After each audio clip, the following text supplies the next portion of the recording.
right, welcome into the latest edition of the Second Half Draft Show. I am your host, Juice, joined by Headley and Drew. Full cast tonight. We already see we got a nice number here already in the live, so welcome in, everybody. Give us a shout out there in the comments. Drew, we see you. We got a special show for you. Al Paul, what's happening, man? It's that time, Al Paul. That's what I'm talking about, baby. Special show for you guys. We're going to unveil our preliminary top 100 big board, CPGM draft board. Nothing set in stone. A lot of evaluation still to come. The pre-draft process hasn't even really truly begun yet.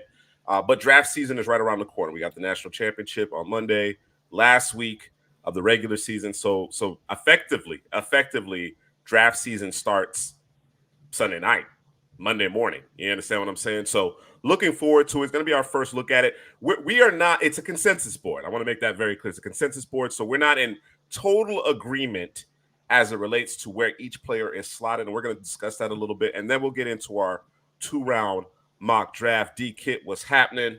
Good to see you. Hey, man.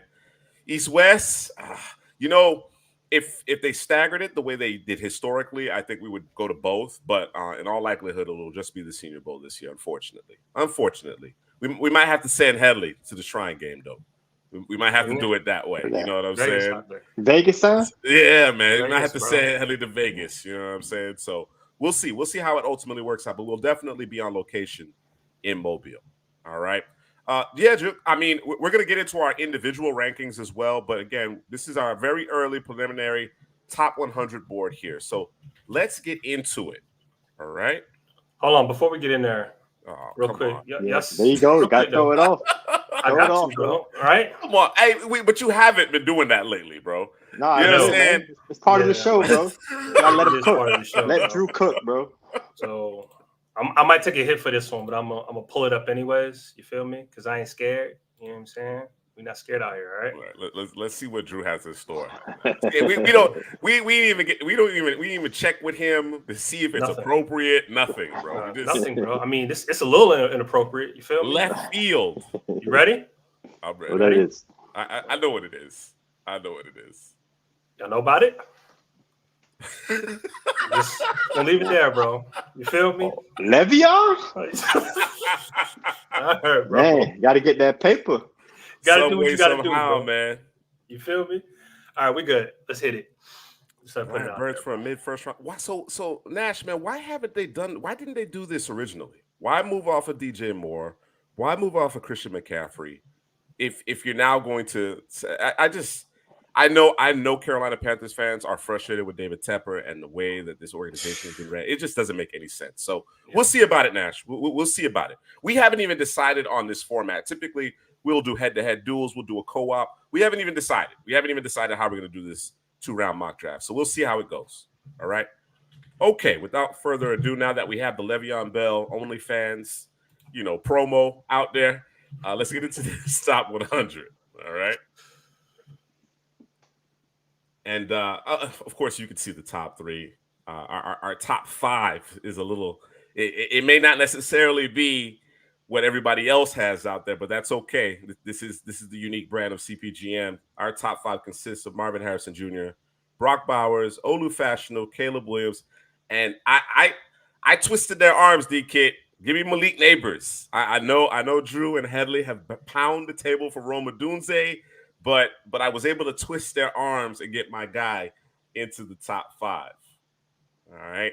Speaking of that top 5, any pushback? Now that we're live, now that we've unveiled the top 5, the top 8, as you can see here, any pushback?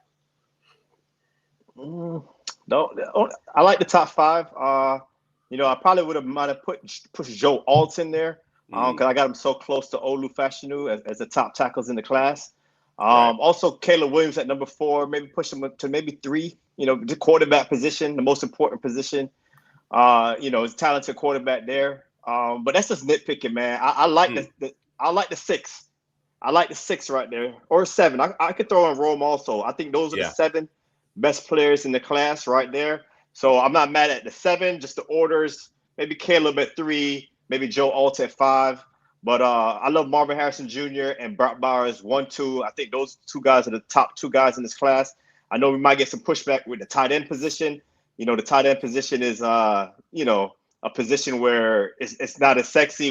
We've had guys go in the top 10 before that really hasn't panned out, but I think Brock Bowers is different. And in this league, man, it's another wide receiver at the end of the day, another pass catcher for your quarterback. And Brock Bowers is elite with the ball in his hands, yards after catch. So I like him number 2, right behind Marvin Harrison Jr. DK pointed it out. Yeah, number 2. Yeah, Bowers is high. I don't know. I don't know that we're getting the pushback. Maybe with Fashanu. Even the quarterback, right? I certainly understand why someone would push Caleb further up the board. Those first 2 seasons in Georgia, man, I don't know how Brock Bowers. I mean, he's definitely top 5. Let me put it that way, right? He starts out as top 2 for us. May not necessarily end up there. He missed some time this season. Still was a difference maker, but yeah, I love Brock Bowers, man. This is not a Kyle Pitts situation, and frankly, a lot of people believe Kyle Pitts was the top prospect in that corresponding draft, right? Hasn't worked out, but I think Bowers is a better prospect. That's my opinion. Hey, I didn't have Pitts at 1. I mean, you can. I'm just saying Bowers was a better prospect. Oh no, I would agree with you, but he's out there being misused right now. Kyle Pitts. I think we all can agree on that with Arthur Smith out there. He might be out, by the way. Headley, how you feel about that? I'm hearing Eric Bieniemy, man. If we get Eric Bieniemy to jumpstart that offense, man, I'm not mad at that. Yeah, I ain't mad at that either.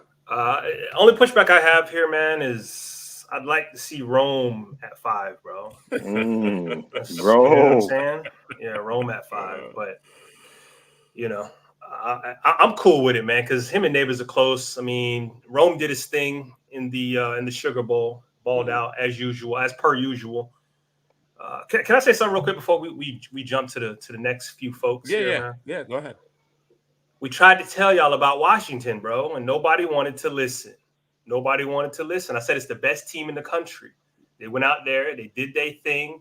And the thing about Washington, man, in years past, I don't necessarily think they were good at running the football, but these guys can run the football, they can pass the football, and the defense makes timely plays when necessary, man. So when you have all of that, I think you got a good recipe to take it to the bowl, and I think they're going to beat Michigan, by the way. That's just my opinion. But, yeah, man, and now Michael Penix is possibly the number 1 and number 2 best quarterback, all this other stuff, bro. Drew, they still hating on Penix. I seen the top 5 today. They had Penix QB5 behind J.J. McCarthy. I'm not sure. J.J. McCarthy? Yeah, they had J.J. at 4. Bruh. Penix at 5. That dude got to come to the front of the congregation, bro. On his name. I think they still sleeping on Penix. The only place I've seen Penix in the top 5 is us, man. It's us. Drafting him in the top 5 consistently. Right here, he makes the 9th best prospect. I know you're going to get to that next, Juice. The next 5 guys, but he's number 9 for us in the entire class. Yeah, man. I don't get it. And I went in a little bit during our New Year's live, right? Our 3-round mock draft. I went in a little bit in terms of the fact that Michael Penix has always been really good, right? He may not necessarily have gotten the national attention playing in Indiana, dealing with the injuries, but we talk about a 4-8 Washington Huskies team 2 years ago. Before Penix got there, they were 4-8, double-digit wins last year. And now they're playing for a national championship. By the way, I agree with you, Drew. I think they're taking it. You understand what I'm saying? So I'm not understanding the if. Let me put it this way. If Trey Lance, who did nothing in college football, threw like 200 passes in college football, can go top 3. If Carson Wentz can go 2nd overall, I mean. Zach Wilson. I mean, we can go on and on and on about this, right? In terms of teams are always going to overdraft quarterbacks, right? And I don't know why fans, analysts are hedging so much based on what they're seeing. The injury concern, the red flag associated with that, it's legitimate. I'm okay with that. I'm okay if that's the knock on Penix, but the whole notion that he doesn't create, this seems to get back to the C.J. Stroud conversation. It's getting back to C.J. Stroud in terms of because he doesn't necessarily lean on his athleticism. That's their knock against him, right? Once Stroud demonstrated it, it was a done deal. It was a done deal at that point. And Penix did the same thing in the college playoff. So I expect when it's all said and done, people aren't going to want to be wrong. There'll be a few contrarians out there, but people aren't going to be aren't going to want to be wrong. There'll be a little bit of a group think. But to your point, Headley, we were out in front of it. You know what I'm saying? If the word is if the conversation is outside of the injury thing, because again, they can have that, right? But if you're going to tell me it's a CJ Stroud thing, you're going to tell me it's his ability not to use his mobility and move around in the pocket, I'm gonna tell you you ain't been watching Washington football, because that's yeah, and I think that's a huge part of it. I think that's a huge part of it. We've even had folks comment on the channel, the community tab, about they thought they were kind of in a silo. Husky fans, the people in the greater Northwest, the Pacific Northwest, they didn't think the rest of the country, because of the way he'd been ranked and way he's slotted in various mock draft databases and so on and so forth, that they even bothered to watch it.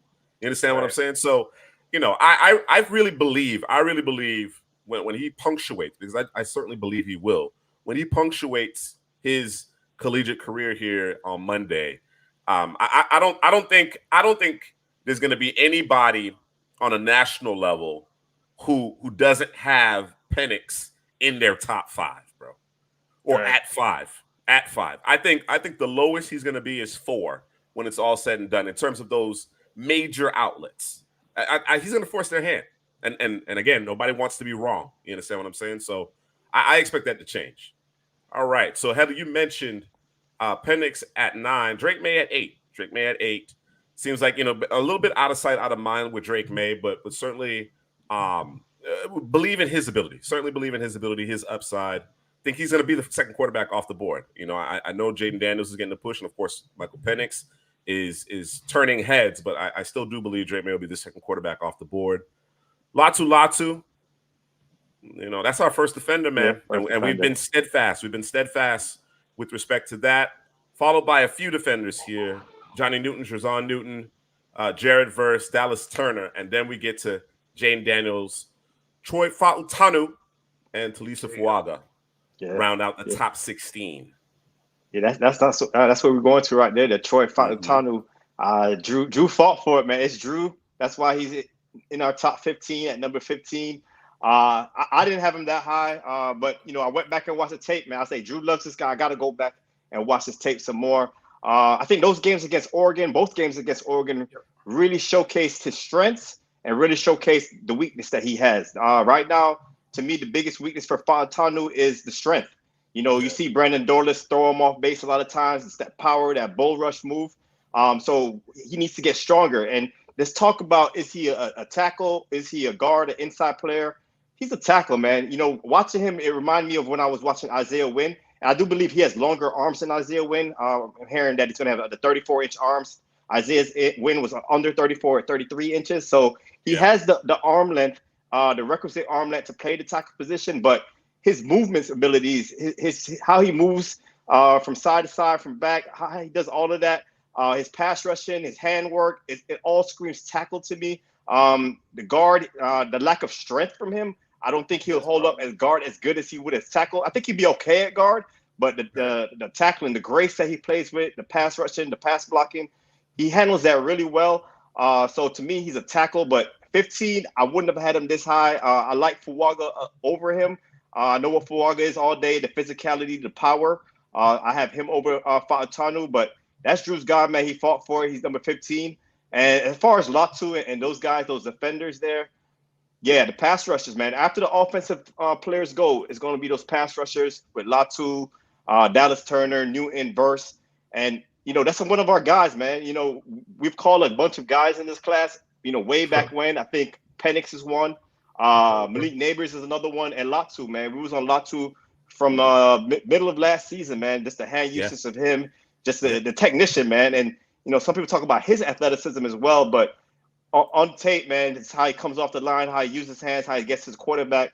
I'm not worried about what he's going to run, say, at the 40-yard dash at the combine. You talking about Latu? Yeah, Latu. Yeah, nobody cares. Not worried about somebody cares. Somebody cares. Somebody does care. You're right. So let me put it this way. I've reached out to a couple different people that I follow in the draft community and got their thoughts early on Latu. Now, of course, the tune has changed. The tune has changed, right? He's more of a top 15, top 20 guy for most folks now. But previously, he was more of a top 40, top 50 guy, right? Because they didn't believe he had an elite athletic trait. You understand what I'm saying? And I don't put Latu in the categories of Myles Garrett, right? You know what I'm saying? I don't think he's a top 3, top, potentially first overall pick. The reasons why Latu won't go first overall outside of the injury, because obviously that's the flashing neon red light. Neon red, that doesn't necessarily cooperate, but you know what I'm getting at. You know what I'm getting at, right? Walker from Georgia goes to Jacksonville because of the upside, the athletic gifts, the physical tools that he had. Latu doesn't possess that. What he possesses is the ability to consistently get after the quarterback, and is a damn good run defender as well, right? It's not sexy, it's not sparky. The analytics community may not necessarily love it, but he's going to be incredibly effective. And the way he works, I don't know if people notice, the way he works, I think is what's going to continue to buiy him and make him one of the better pass rushers. Once he finds his footing in the NFL, he's going to be hell to deal with. He's so effective technically, and he still has room to grow, from a physical perspective, right? As far as functional strength, he still has room to grow there. Not weak by any stretch of the imagination, but like I said, I actually think better football is ahead of him. I don't think he's coming in, while he's already coming in with a very high floor, I don't necessarily think he's near his ceiling just yet. I think Latu could be a difference maker, not just a good, solid player that you pick in the middle of the first round and he has a good long. I think he could be one of those perennial guys. You know what I'm saying? So we'll see. We'll see ultimately how it works out. I also think landing spot will matter, right? How he's deployed, but I'm optimistic about him. I really am. Let's see. D-Kit mentioned Jaden Daniels a little too high. He can't abide by Drazon Newton be ahead of Jared Verse. Drew, your thoughts on Newton? Yeah, that's what I wanted to get to. That's what I wanted to get to. Yeah, that was the comment I was gonna bring up. But yeah, so Drazon, when you talk about if you want to put him up against Verse, when you look at their max potential, I think Drazon Newton gives you all of it. I think he can play anywhere on the defensive line.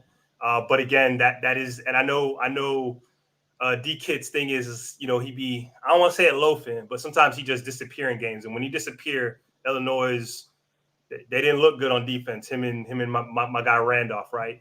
But Drazon he got that penetration, that first step. He got them heavy, super Godzilla hands, causing destruction. He can displace the line of scrimmage, dislodge, displace, everything along that line of scrimmage. He can play the run as good as he can play the pass. It's just, that one thing, like, hey, if the game isn't going your way, what Drazon Newton am I going to get, right? And this is me assuming you're getting the best of Drazon Newton versus Jared Verse, where there's some chinks in the armor over there. He's instinctual. We like to burst off the edge, right? I think he could be a little bit of a better run defender, but I'm gonna take Drazon Newton over Verse. It's close though. It's very close. Like if someone just chose Verse over Drazon, I get it. But I'm gonna take me a Drazon, man. And we've seen him play. We've seen him 2 gap. We've seen him, 1 gap. We've seen it all from him, right? So I think you have the entire picture with him, in my opinion. Yeah, I don't know if you guys have a comp for him. I'm terrible with comps, bro. Readily, but I do want to give it some thought. So Dave, we'll get back to you at some point in this broadcast. We'll get back to you on that comp because I want to give it a little bit more think thought about it. Yeah, if you got to think about 3 technique. Yes. I think he's probably the best 3 tech in the class. 1 gap, his penetrating ability. He makes guys look silly sometimes, man. If he beats you early, you're done for, man. I think the more you stay in it with Newton and let him hand fight, I think that's where you could potentially win against him. But he's so quick, man. It's just he embarrasses guys, man. Sometimes guys don't even get a hand on him. So, somebody with that quickness, man. That's a guy that we have to comp to Newton. The guy that comes to mind immediately, and I would like to give it a little bit more thought, but the guy that comes to mind immediately is Grady Jarrett. That's what comes to mind. That's a good one.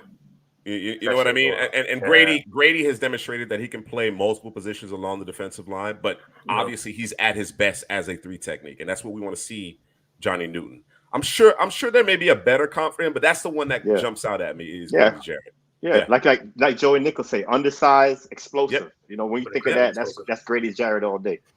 Yep. What's going on, Joey? Shout out, man. All right. Let's move on. Let's move on. I want to talk about Fuaga, man.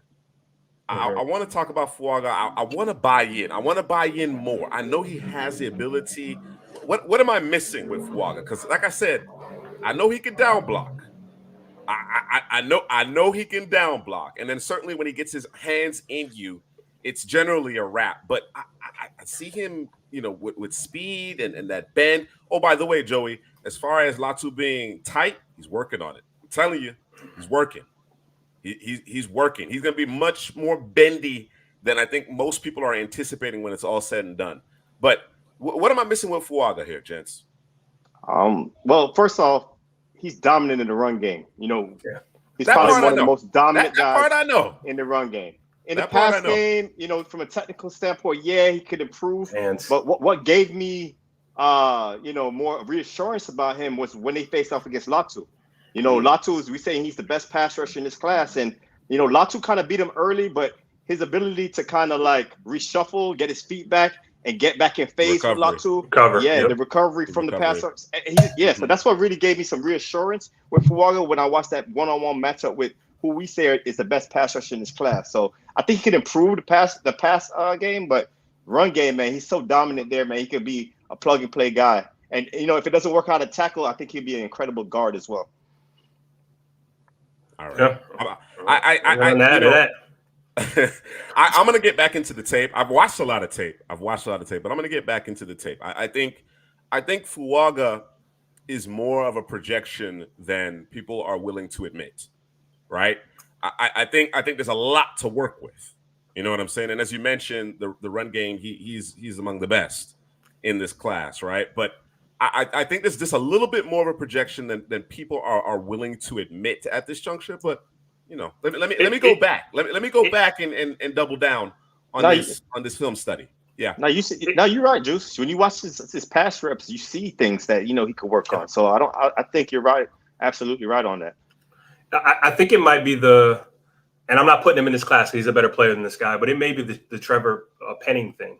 Right, where you like the nasty in the run game, you like him throwing people to the ground, you like all that stuff. But I think people kind of fall in love with that a little bit, and you're like, and it's nothing crazy in terms of his pass blocking game, right? It's things you look at and you're like, oh, I can fix that. I know what the issue is there. We can adjust that. We can adjust, you know what I'm saying? Because he has all the other things, all the traits that you want. So if there's just a couple of chinks in the armor, these coaches looking at, these scouts looking at, and thinking coaches can fix that, then it's like, hey, that's a quality, starter. You know what I'm saying? A plug and play player, right? Yeah, Joey, I agree. I don't think Drew is making that apples to apples. No.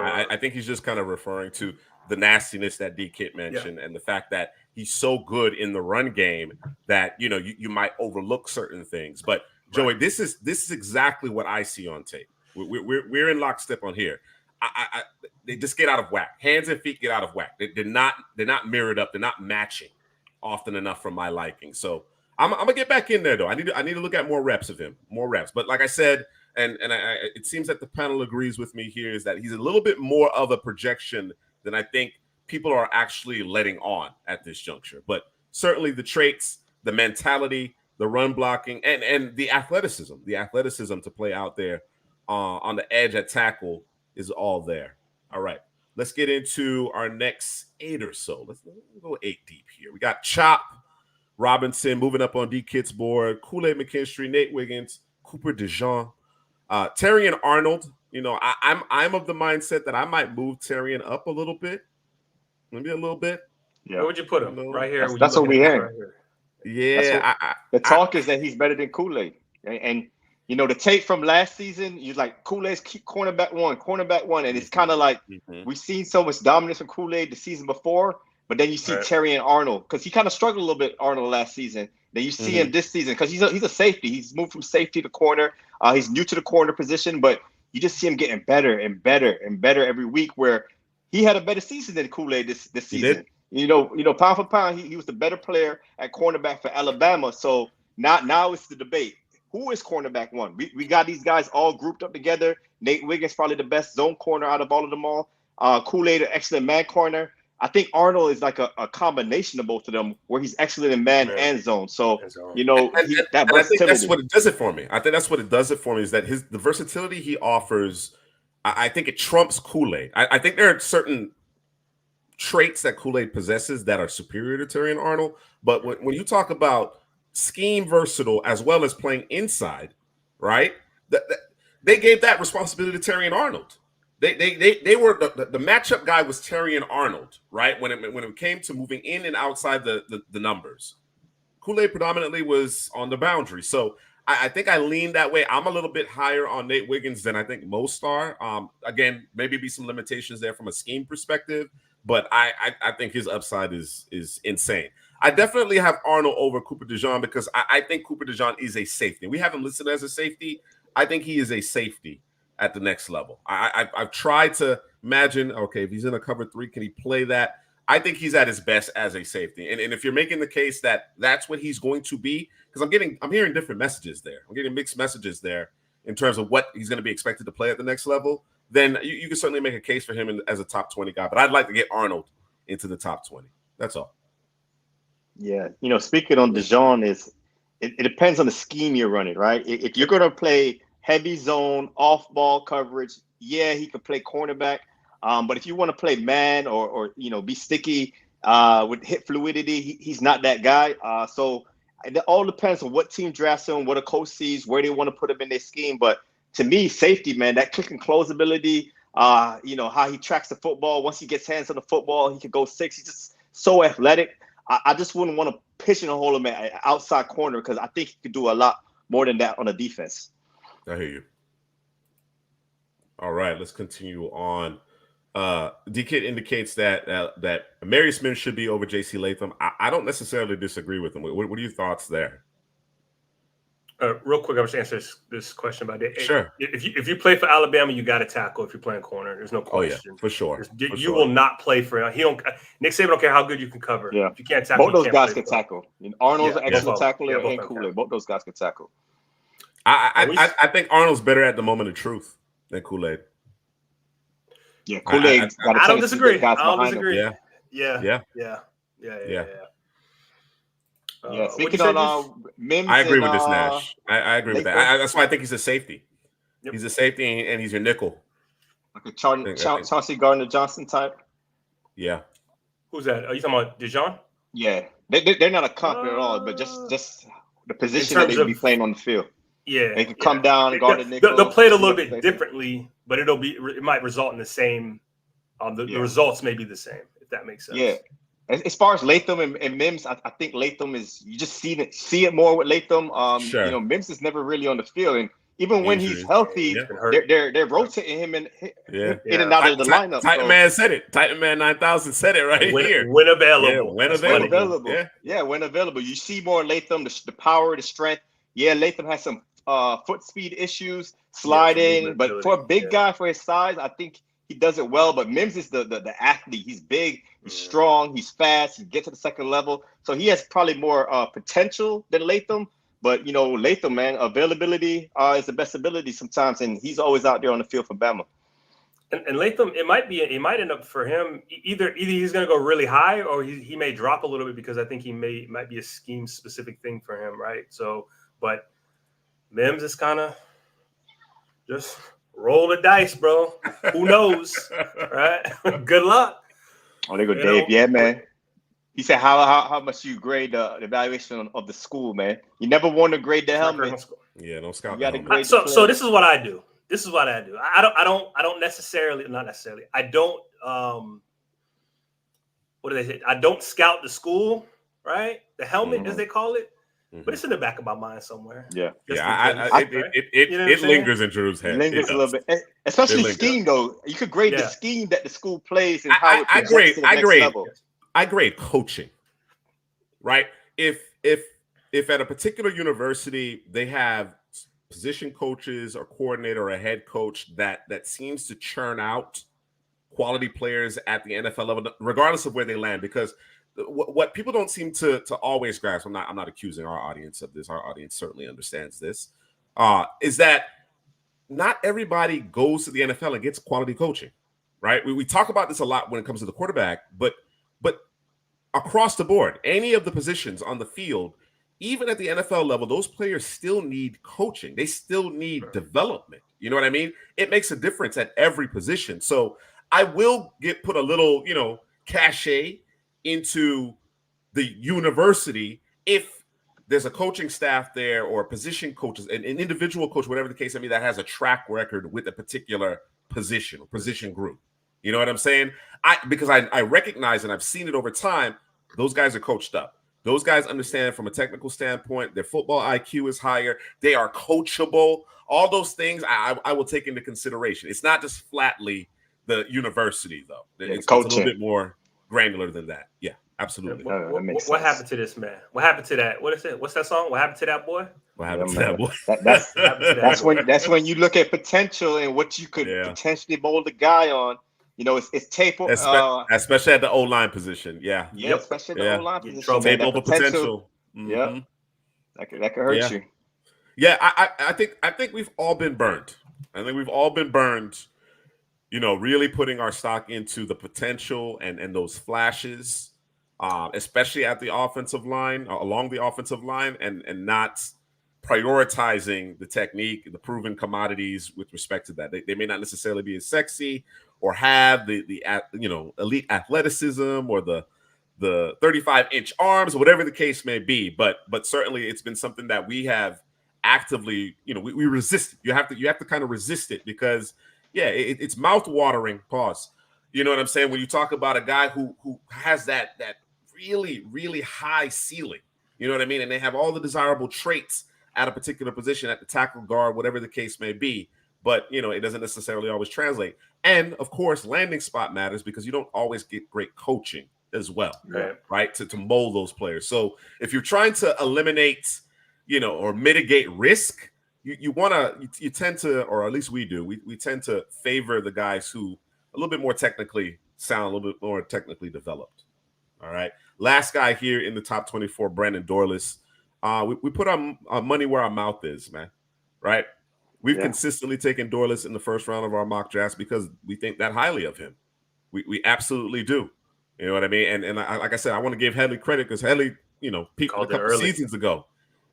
He's another one of our guys. He's one of our guys. Man, absolutely. And like you said, we got to put our mouth, where it's at because, we got to rank these guys how we see them, man. I know the consensus has Dorlus a top, 50, 60 player. We got him way down there. But, once we watch the tape and how he's beating guys, beating guys that we have higher than him on this list, and he consistently beat those guys. So we got to put him up there in the top 25. All right. And rounding out the top 25, we have Braylon Trice. I believe there was a question about Braylon Trice earlier. No, it was a comment. It was a comment. Okay. Yeah. Braylon Trice has cemented himself. He's going in the first round. There's no question about it in my mind anymore. I don't know where you stand on this one, Headley, but Devondre Sweat got to be in my top 32. He's got to be in my top 32. Cam Kitchens, you know how that goes. Graham Barton, Brian Thomas. Brian Thomas has certainly helped himself a lot this year. He makes his way into the top 30. Rounding out the top 30 is Keon Coleman, Xavier Legette, that's my guy, and Tyler Nubin, our top 32 or the 32nd ranked player here. Rounding out the top 32. Thoughts with respect to these 8 players? Who's high? Who's low? What would you do differently? I might.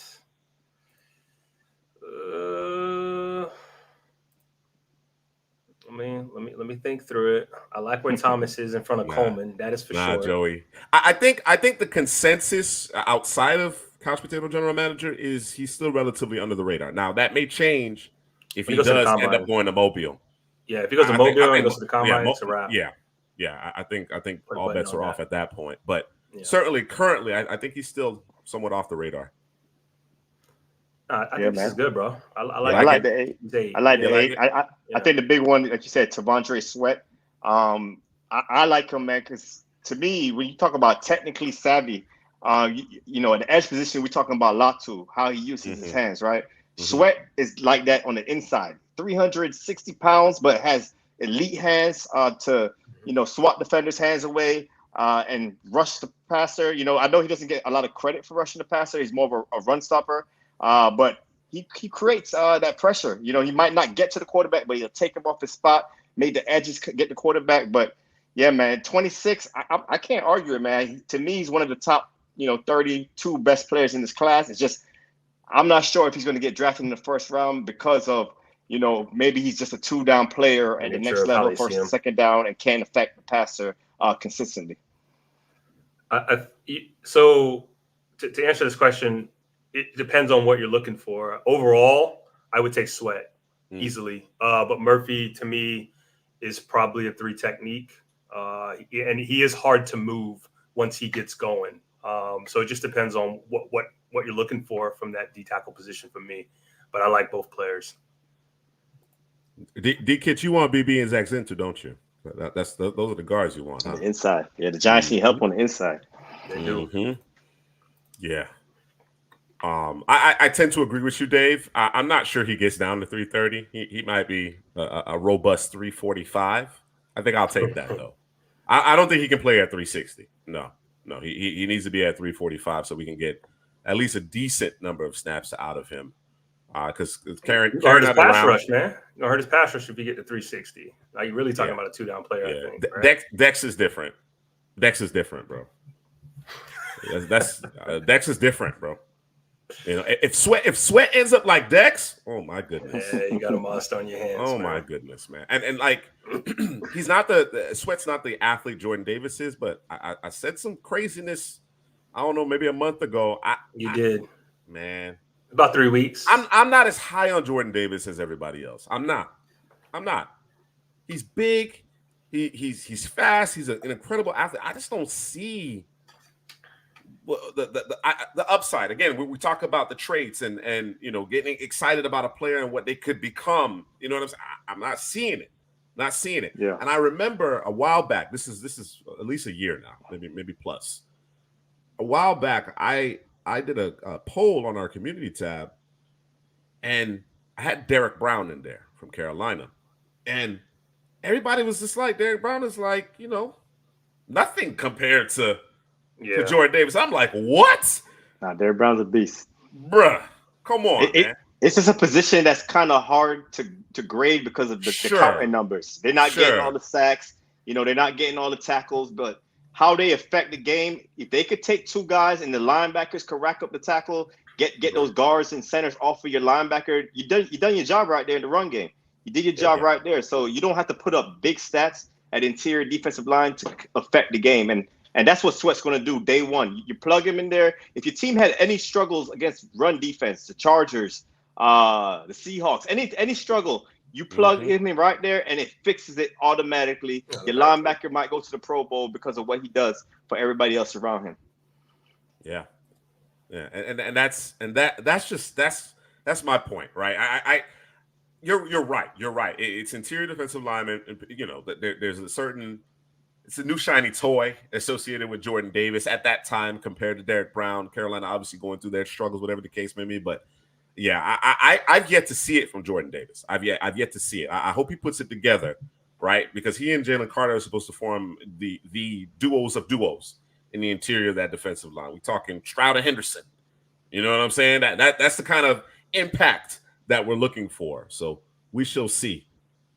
Oh wow! Before the season started, it was very different body types. I love DeForest Buckner. Very, very different body types. But I will say that the flexibility to play 5, 4-eye, 3, over the nose, I think that is where the similarity is. I would agree with that part of it. Yeah, different body type, Joey, for sure. As it pertains to this top 32 or this 8 that we have on the board here, you already know what my beef is. You know what my beef is. Oh, Xavier Legette. Yeah, man. You talking about Legette? Yeah, the wide receivers, how we stacked them up. Yeah, man. Disrespect. Man, you know what it is? Disrespect. Man, hey, Brian Thomas Jr. is different, bro. Like the way he explodes, he tracks the football, the yards at the catch. Yeah, I think all three of these guys route running can improve. I think that's probably their weakness. All three of these guys, they're not the polished route runners like a Roma Dunze, Malik Neighbors, Marvin Harrison. That's why they're kind of lower on the list.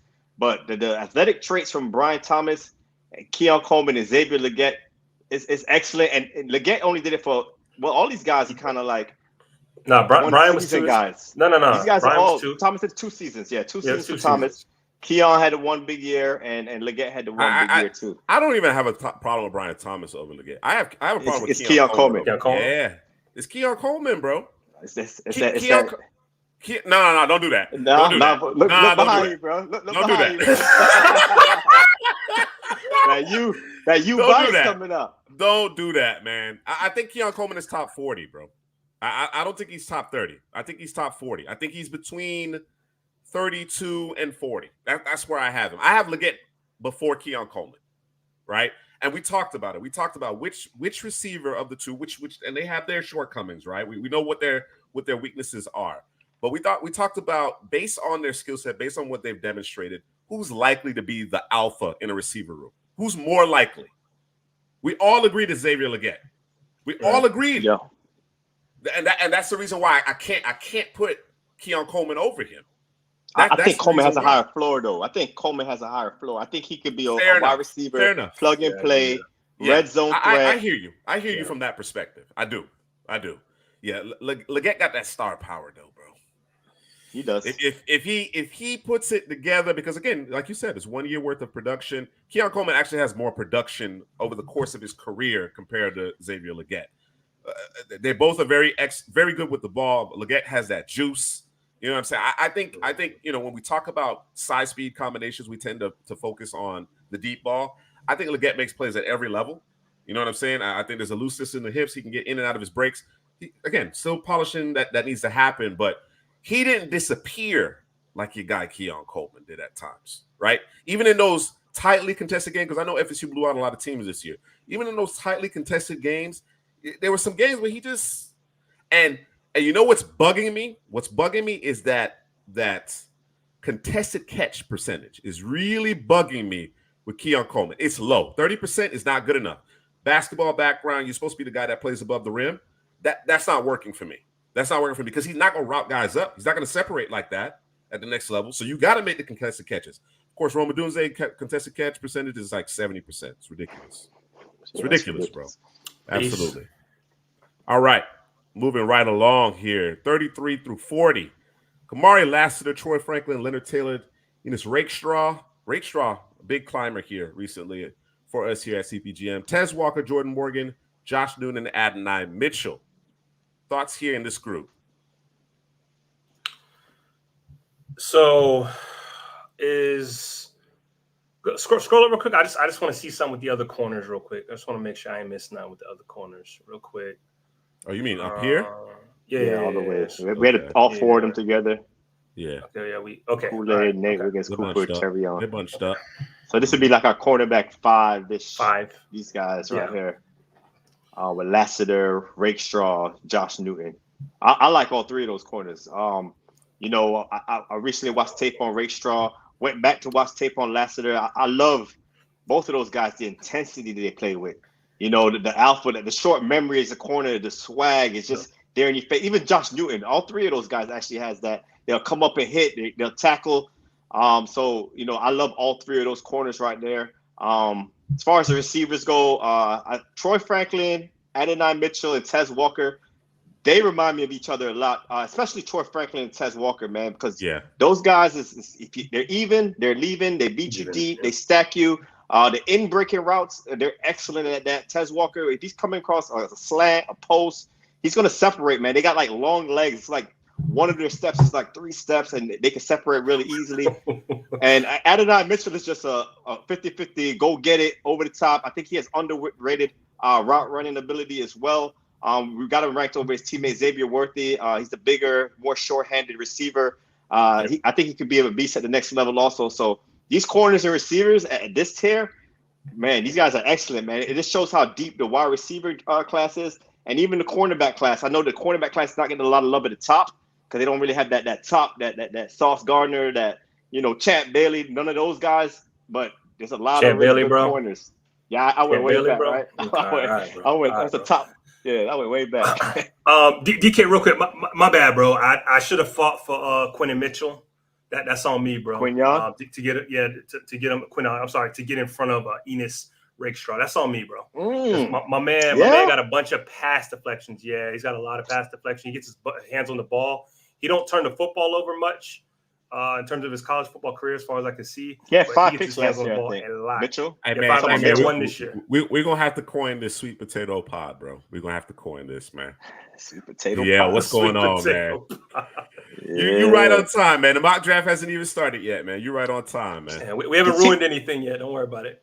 We got you. See, the thing about Quignon Mitchell, Drew, like, I know he's going to raise up the board, especially once people see him in that combine. He's going to run like a 4.3 40. He's going to look really good. He got all the traits. It's just how they used him is like, man, 10 yards off the ball, zone. They did. He didn't really, I didn't see those hips. You know, he was Rakestraw. Man, he's up in guys' faces. The hip movement, he can play inside, outside. He comes up and hit. It's just Quignon is just. He's an enigma right now for me, man. Because if you see the hips, right, and you like the hips, they fluid like oil. I don't know if you want to use avocado, oily hips. Yeah, that baby oil, whatever you want to. Shakira hips. I mean, you got to because to me, if you're a guy who's getting a bunch of pass deflections in college and getting your hands on the football, and he's the type of guy where he's not separating the ball from the receiver. He's not allowing even the ball to get to the receiver. You see what I'm saying? Like there's a difference there, right? There's corners like Lassiter who will separate the ball from the man, right? And Mitchell is just he's kind of sticking his hand in there. He's touching the receiver a little bit, but he's getting his hand in there. It's different, man. So to me, those may turn into interceptions. You get an NFL coach to coach him up, those might turn into picks, bro. And now we're talking about. That's what we thought Rakestraw would be doing, right? So that's kind of where I see it. I'm looking ahead, bro. I'm about 3 steps ahead. Yeah. Maybe I'm too far ahead, right? Now you might be right. You might be right, man. Get right with the right coaches, the technique, but because that click and close ability by Quignon is incredible. He clicks very fast. He gets his hands on the football, like you said. I've seen some businesses as well. He's not getting in there hitting like a Rakestraw, but also. We've got to talk about level of competition as well. Also, what I'm saying? That's the other part of it. Yeah. Rakestraw was in the SEC, week in and week out, and at Toledo, you're not really facing nobody. Like D-Kit says, he's the best player on the team, and he didn't really get tested that much either. That's probably why he only had 1 interception this last season. Yeah. All right. So Quignon Mitchell is a bit of a variable here in the top 100 here, the prelim for CPGM. Drew's going to be pounding the table for him. I'm excited. I'm excited about the chance to see him in Mobile, see him up close and personal against a good group of receivers, a very good group of receivers.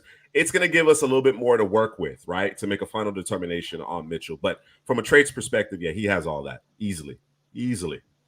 All right. I too am a fan of AD Mitchell. Adonai, let me put some respect on the man's name. Adonai Mitchell. I thought when we did this, he would be a little higher, but certainly a top 40 prospect. I'm in agreement with that for sure. All right. Our next 8 is Edrin Cooper, JT Tuimalau, Tyler Guyton, Kingsley, Cooper BB, Chris Jenkins, Cedric Van Pran, and Michael Hall Jr. So we're getting disrespect, big again. Bro. We're getting big again. I see a little disrespect too. Who you got as disrespect? Where's the disrespect? Bro, first of all, y'all act like y'all ain't had no hand in this, man. Bro, I missed this part, bro. I must have missed this. It's okay though. Kingsley should definitely be in front of Guyton. I think Guyton should be slid down a little bit more. There's a lot to love in terms of what you like about Guyton in terms of his traits, but there's a lot of technique issues with him going on there, especially them hands matching those feet. But Kingsley gets to that spot. That man's about that life. He went from right to left this year, so you got to see him play both sides of left and right. You know what I'm saying? I love the movement from him there. So I think we're a little lower on him, but I believe he's outside of the top 40 for sure. And then I think Cooper Beebe should be a little bit higher. I just think we just pull Guyton down, maybe slide him down to 48, man. Just kind of push everybody up one, and I would be more comfortable there. But yeah. Yeah, I went back and watched more Guyton tape, and like you said, there's a lot of issues with him. You know what I'm saying? The technique wise, I know he's big, fast. It's kind of like Mims is a lot better than Guyton, but it's kind of like the same debate about, okay, I see the talent, I see the potential in Guyton, it just haven't got it all there yet, man. So he has a lot to work on with his technique. But my beef with this 8 right here, I think it's JT Me Tuamalu, too. man. Me too, bro. I This think he guy, should be yeah. higher. Me I too. think I think he might sneak in the first round. He doesn't have the the traits that everyone's gonna Oh, you love. think he The should be fast pass. higher? You think he should be higher? Yeah, you think he I should think be he should lower? be lower. Yeah, I was gonna say I think lower. he should be lower. Why the hate though? Why the hate on JT, man? It ain't hate, hand man. bro. When you watch this game, bro, the hand technician. We talk about hand technique, man. We're not talking about trace. We talk about awareness. Headley is saying he's too low, Bro. Headley's We saying don't he's too low. we don't play. He don't play He need to be up. Penn State every week in the league, bro. I understand that, bro, but the awareness, the hand technician, like he got Instincts. it. He got Got some it all. instincts. Yeah. He got it all. You know what I wonder? So let me ask you. I think if we split the difference, I think he's exactly where he needs to be. Right. If we split the difference, I think he's where he's supposed to be. So what pass rusher? Nah, I'm not talking about pass rushers. I'm just talking about overall. He could very well be the next pass rusher. I'm not debating that part of it. I'm just talking about overall prospects. Yeah. I think. Well, let me ask. He's sneaking the first round. He gets out of all these guys right here, these 8, I think he's probably one of those guys that could sneak in the first round. Well, maybe I Edgerrin think Cooper. If you're talking about position, value, certainly. Yeah, he has the top value there. More so than most of the guys here. Yeah, right? he has the top value there. It depends on how teams truly view Kingsley, right? And then, it would take a Pete Carroll type of guy to go Edgerrin Cooper or, your guy, my boy in Detroit, the GM there. His name's escaping me. Brad Holmes. Yeah, Brad Holmes. Those guys will pick their guy wherever. You understand what I'm saying? But yeah, I think when you talk about the position as it relates to the corresponding player, JT is probably the most likely to find his way into the top 32 selections. Maybe I'm too high on him, man. It seems like everyone thinks he should be lower on this list, but I like what I said. I know he's not playing Penn State each week, but when you watch him, you see him play the run well. You can see his versatility. He can stand up. He can put his hand in the ground. I think he offers a lot of flexibility for an NFL team. Versatility, so he does disappear though. Let me ask you. So you would play him 3-4 outside linebackers where you got him? Or we talking 4-3 edge? I think he could do both. But he's more comfortable probably the 3-4 outside linebacker. Yeah. Okay. I'm comfortable with it. We've reached the 50 mark here. Xavier Worthy, Kalen King, Jatavian Sanders, Bo Nix, 49 through 52, followed by Jackson Powers Johnson, J.J. McCarthy, Chris Braswell, Byron Murphy. Headley's got J.J. McCarthy. Byron Murphy seems to be a favorite among the individuals in the chat. So we get him there. I think he could end up being a little bit higher, Byron Murphy, that is. I think Braswell has a chance to really push himself up the board as well. Bo Nix could be in the first round conversation. I know that there's going to be different opinions regarding Bo Nix, but a lot of quarterback needy teams. Someone may want to take advantage of the 5th-year option that comes along with, selecting a player in the first round, late first round. I think Bo Nix, even J.J. McCarthy, depending on how organizations view them, would be a consideration at that point. Too rich for my blood, but certainly a possibility. Certainly a possibility. So I think everybody here could go higher, for the exception of 2 players, Jatavian Sanders, and it's just the nature of the position. Because I think the tight end position in general is down this year. I think a couple of guys who we thought were going to come out actually are not coming out, so that kind of hurt the position. And then the other guy, who was my other guy, was Kalen King. I don't know, has he showed y'all anything to make y'all think that he's, you know what I mean? Because he was kind of cornerback 1, cornerback 2. It was him and Kool-Aid McKinstry at the beginning of the season, and you just really haven't seen anything, since with him, right? He just kind of, I don't want to call him a jag because he's definitely not a jag, but you just didn't see him, kind of turn over, right? He had that matchup against Marvin Harrison Jr., and that thing was ugly, man. He was getting abused all across the field, man. Let me put it this way for Kalen King. I'll put it this way. I don't think Kalen King hurt himself necessarily. I mean, you could make that argument against the top player in this class, right? You can make that argument. I think Kalen King, just as it relates to the other corners in this class, he doesn't have the prototypical size, right? And guys outplayed him this year, right? I don't think Kalen King fell off. I just think other guys outplayed him. So while he was in the top 32 going into the season, he now slips to 50 here, and he may end up lower. He may end up lower here. You know what I'm saying? But I don't think Kalen King is just falling off, wet dope type of situation. I think it's a lot of other guys have demonstrated what they're capable of, and are making a push here in this particular class. So that's why it kind of broke out the way it did. Get in there, Headley. Just Kalen King or just the eight just in general with this 8? Yep. Murphy, Byron Murphy. He's a guy to me that moving up this draft board. Love how he penetrates. I know Sweat's the big man on there, but number 90 was also getting after quarterback. He's in one of the better 3 techniques. Also, we talked about Newton is the best 3 tech in his class. I think Murphy is somewhere on that list as well. Then you have the quarterbacks. Bo Nix, JJ McCarthy. I'll go back and forth with them, but I like McCarthy a little more than Bo Nix. The ceiling, the potential. The last game, he played well last game. In against Alabama, he got one more chance to prove himself against Washington, because against Washington, you're gonna have to score some points, man. He's gonna have to throw the ball more against Washington. So we'll see how he performs there. And I think Jackson Power Johnson, I think he's a plug and play guy. Interior offensive linemen, they don't get much love, but these guys, they get drafted earlier than people think they are, and they play early than once they get in the league. Also, great movement ability, get to the second level, zone scheme. He can plug and play. He can do that right away at the next level. And then our second tight end, Jatavian Sanders off the board. Big guy. He's a matchup nightmare as well. Catch the football. So I like where these guys are. Xavier Worthy, home run threat. And the Kalen King thing, man, you guys spoke about it last year when I watched Kalen King. I liked him a lot. The versatility to play inside and out. He comes up and hit the click and close ability, tracks the ball really well. And this season, that Marvin Harrison Jr. game was rough. But I'm gonna dig into the tape more, Kalen King, man. I'm gonna dig in some more and watch him some more, because I liked him coming into this year, but he just hasn't really proved himself this season. Yeah, Jabbar Muhammad. Yeah. Yeah, we on that, D Kid. Don't worry. That name will that was my guy. I've been tracking him since Oklahoma State. It'll show up. It'll show up here momentarily. But I think there is some change. We can anticipate some change in terms of how these cornerbacks are ultimately ranked at the end of the day. All right, there is D Kid's guy, Quinion Mitchell, Jalen running Pope. back 1.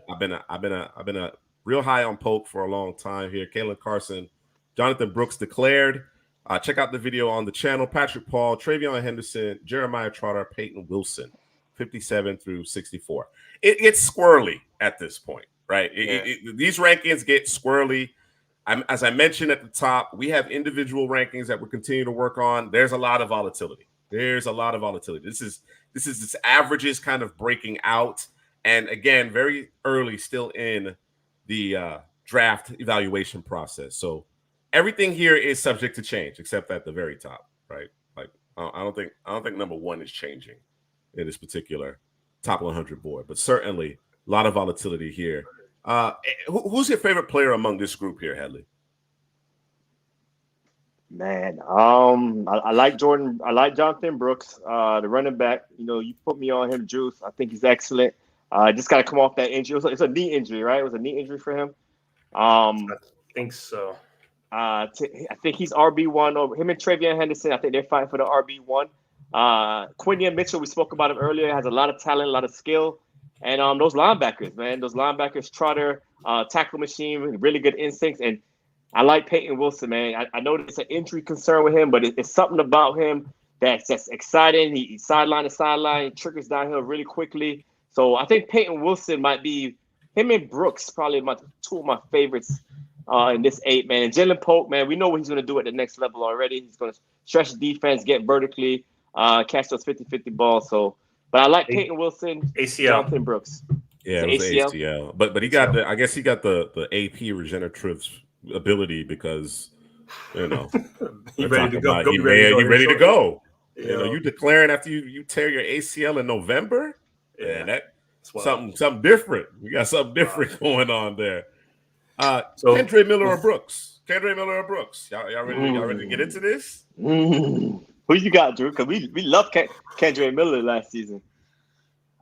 Yeah, I think it's kind of hard because it's out of sight, out of mind, right? I'm gonna say recent, but out of sight, out of mind. I think I might have to go with Brooks, bro. I think I might have to go with Brooks. It's close. It's close. It is close. It's close. But that tells you how great the running back class was last season. Yeah. Because Kendrick Miller was like, RB 3, 4, 5 down that list. Yeah. And it does. Brooks It does is put RB1. things in perspective. It does put things in perspective. Yeah. For me, I probably would roll the dice. Second round? I would roll the dice. I would. I'm So hold on. So when you say roll the dice, right? Mm-hmm. Let's say that you're. There's some volatility here. There's some volatility. He should have went back to school. Go to Miami. You're right. Go to right. Miami. Okay, make sure you say that part. Put up numbers. Jeremiah Smith would have went to Miami. Cam Ward went there. Put up numbers, and then he'd have been a first round pick. But alas, that isn't the case. But I personally would roll the dice on him in the second round. So if you're Atlanta and you didn't get that free agent, you didn't get that that quarterback during the draft. If you're Washington, maybe right. Yeah, Washington's going quarterback early. Yeah, I think Sam Howell. I don't want to call it the project, but the Sam Howell thing is over, right? Yeah, we're talking new coaching staff, new ownership group. Yeah, they're going to look at their face. Absolutely. Right. Yeah. I think you're right, D-Kid. I don't think he's ready, but I'm rolling the dice. I'm rolling the dice. Day 2, I'm rolling the dice. Let me see if I can catch lightning in a bottle. Day 2. Okay. He's better than Malik Willis. Ritter. He's better than those guys. Yeah, I would agree. And for the guys on the board here, you already know my guy is Mitchell here, right? He should be much higher. That's a guy I'm starting to, I say fall in love with, but I'm starting to really, really like. I love watching Jalen Polk. Every time you turn around, dude's just making a play. It's always down the field. It's at least 20 yards down the field, if not longer. He's either wide open or he just ends up making a play with a guy on him, right? And then Peyton Willis. I'm thinking about Patrick Willis. Peyton Wilson, excuse me. Nobody's Patrick Willis. Ain't no Patrick Willis in this one, bro. Different guy, bro. That was another mutant out there running around. Mm-hmm. But Peyton Wilson, barring the injuries, I think this guy is incredible from the linebacker position. He used him. I think they used him in a way that I want to see most linebackers used, which is not just middle linebacker, drop back into coverage. He played middle, he played outside, he played pass rusher. I think he's really excellent at blitzing. I think he has that timed up very well. He also is in the mix with the games up front, with the stunts and different things and blitzes coming behind that. I think he's excellent in pass coverage. He's a good mover. He's a sideline to sideline linebacker. So it'll be interesting to see where he goes and how teams actually view him because of obviously the injuries. And again, to me, I'm never high on linebackers as a position as a whole, right? And so I'm gonna talk some trash right now. But the hate that was given to Ivan Pace Jr. It was some hate, boy. People hated, bro. They didn't like the size, and we talked to him in Mobile, right? I said, "Hey, man, who's your favorite player?" He said, "Ray Lewis." I said, What are the coaches telling you? Coaches, scouts telling you that you need to improve on? They said they just want to see me play, man. That's it, right? Because at Cincinnati, he was all over the damn. I don't know how you watch the Cincinnati tape and say that guy ain't a guy, bro. He's not one of them dudes, as DJ would call him. One of them dudes, bro. And the Vikings are using him exactly how they should be using him. Brian Flores got it going. He got it going. Yeah. He looked at it, he said, I know exactly what we're doing with this guy. Yeah. We're outstanding blitzer, bro. We're attacking. Yeah. Yeah. We try to tell him, D-Kid. We try to tell him, Al Paul, you know what I'm saying? One time for the Bearcat. But we try to tell him as it relates to Ivan Pace. And as you mentioned, Peyton Wilson, there are some concerns here with the injury history. It's a lengthy injury history, but you turn on the tape, and sometimes you just have to trust your eyes. You have to trust them. You know what I'm saying? And that was the case with Ivan Pace. Yeah, he's not prototypical in size, but look at the types of plays he's making. I've seen guys who have 20 pounds on him trying to jump around blocks as opposed to stacking and shedding. Whereas Ivan Pace is like a missile just trying to blow it up. You know what I mean? So, yeah, man, the fact that he went undrafted was, fool's goal from Minnesota, but it didn't make any sense to us. It really didn't. All right. For my money, I do want to get to this question. Yeah, Carson, here. the Carson question. Yeah. I know we scouted him in summer scouting, Drew. I remember you were really high on Kalen Carson. I thought the 2021 tape was really good, but he's dealt with some injuries. 2 straight years. So, but we saw him go against Keon Coleman this season, man, and he put that press to him. He kind of knocked him off his route. I kind of like him in press, bumping and running. So, we'll see. It was a mixed bag. It was a mixed bag. It was a mixed bag. Mixed bag for Kalen Carson. Yeah. I like the upside though. I like the upside with Carson. Things he needs to clean up, but I think he can be a real good pro. I think he has the ball skills and the mentality. I think he's got the mentality necessary in order to hold up in the NFL at the corner position. It's a demanding position. It really is. Yeah. The star of Trevion Henderson has diminished over time. You still like the upside, the talent, but the injuries have played a role. And outside of his freshman year, you just haven't necessarily seen the trademark explosiveness. You understand what I'm saying? You know what I think, bro? What's that? It's that Derwin James, bro. Body can't keep up, bro. Ask Jason Verrett, bro. Body can't keep up, bro. Man. Too big for what your body can handle, bro. I'm telling you, bro. Another season you're too agile, you're too twitched up, and your body can't handle it, bro. Tyreek Hill can do all that amazing stuff because his body can handle it, bro. He got the fibers in there, right? Yeah, the fibers are bundled up differently, bro. Yes. Yeah. And a guy that isn't necessarily, we didn't talk about Patrick Paul, but a guy that we isn't necessarily gonna wow you with athleticism, but always seems to be exactly where he's supposed to be. Jeremiah Trotter. He's gonna be a good pro too. You know what I mean? I don't know that he's gonna go day 2. I think teams probably like the explosiveness from a Trenton Simpson more, right? But as far as, and he went day 2, he went round 3. But I think Jeremiah Trotter is going to have a good, lengthy career. He's going to be a starter for a long time because of that football IQ, the physicality. And I think he has enough. He has the requisite athleticism to do everything that's needed of him. He's not going to scream sideline to sideline. But again, he understands what the offense is doing. He knows how to diagnose. He knows how to stack. He knows how to shed. And he's an excellent open field tackler. So I like Trotter a lot. Just a football player, Joey. Absolutely. Absolutely. There's 2 positions on the field. If you know what's happening in front of you, like you can do a lot of damage. Linebacker safety. Your trait. There it is. That's it. Yep. Your traits. I'm not gonna say they don't matter, but they don't matter to a lesser degree because you can beat people to the punch because you know where you're supposed to be or you know what's coming. So I think those are the 2 positions you can kind of make up for not having those traits. There's Jabbar Muhammad, D-Kid, coming in at 71. I think when it's all said and done, he's going to be higher on our list. There's a short out right now. You got to go check it out. It's Xavier Worthy and Muhammad doing what he's supposed to be doing, man. He got pass interference, if you feel me. All right? Headley, you seem to be pretty adamant about Ladd McConkey, man. Let's talk about Ladd McConkey. It's because I just did some work on him the last 2 days. You know what I'm saying? It's recency bias a little bit, but man, I watched the tape with him and, good burst off the line. He had that sneaky twitch to create separation. He's like a deliberate. Why is it sneaky, Headley? Why is it sneaky? Because he wants to, bro. You know what I mean? But he's a deliberate route. He got that route pace. He got that thing where he sets up guys. He's going to be open all the time. He's good after the catch, sticky hands. He's going to be a player a coach is going to love. And if he gets in the right system or the right scheme, like one of those Puka Nakuas, man, he could be one of those guys that surprises you because he's going to always be open at the next level. So it's interesting who drafts him. I think against press man, that's kind of where he struggles. But if you got him against zone or some stack releases, some bunch, so he doesn't get bumped, like that. And he could make a 2-way go and he's going to be incredible at the next level. And once he gets the ball, he's a returner as well. So once he gets the ball in his hands, he can do something after the catch. So yeah, I'm starting to like McConkey a lot, man. So I had to get him up here on the list. And I know Jalen McMillan is your guy also. So, but he was hurt all season. But yeah, man, I really like Ladd McConkey. Nobody seems to be talking about our guy Cole Bishop, man. I don't get it. Quiet on him. You know why? Why? Because he out there at Utah.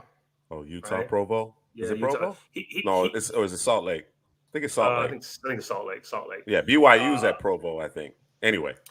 Yeah, Cole Bishop, bro, number 8, bro. You can't see enough of that guy, bro. Like he's everywhere. Wherever the ball is, that's where you're gonna find number 8, bro.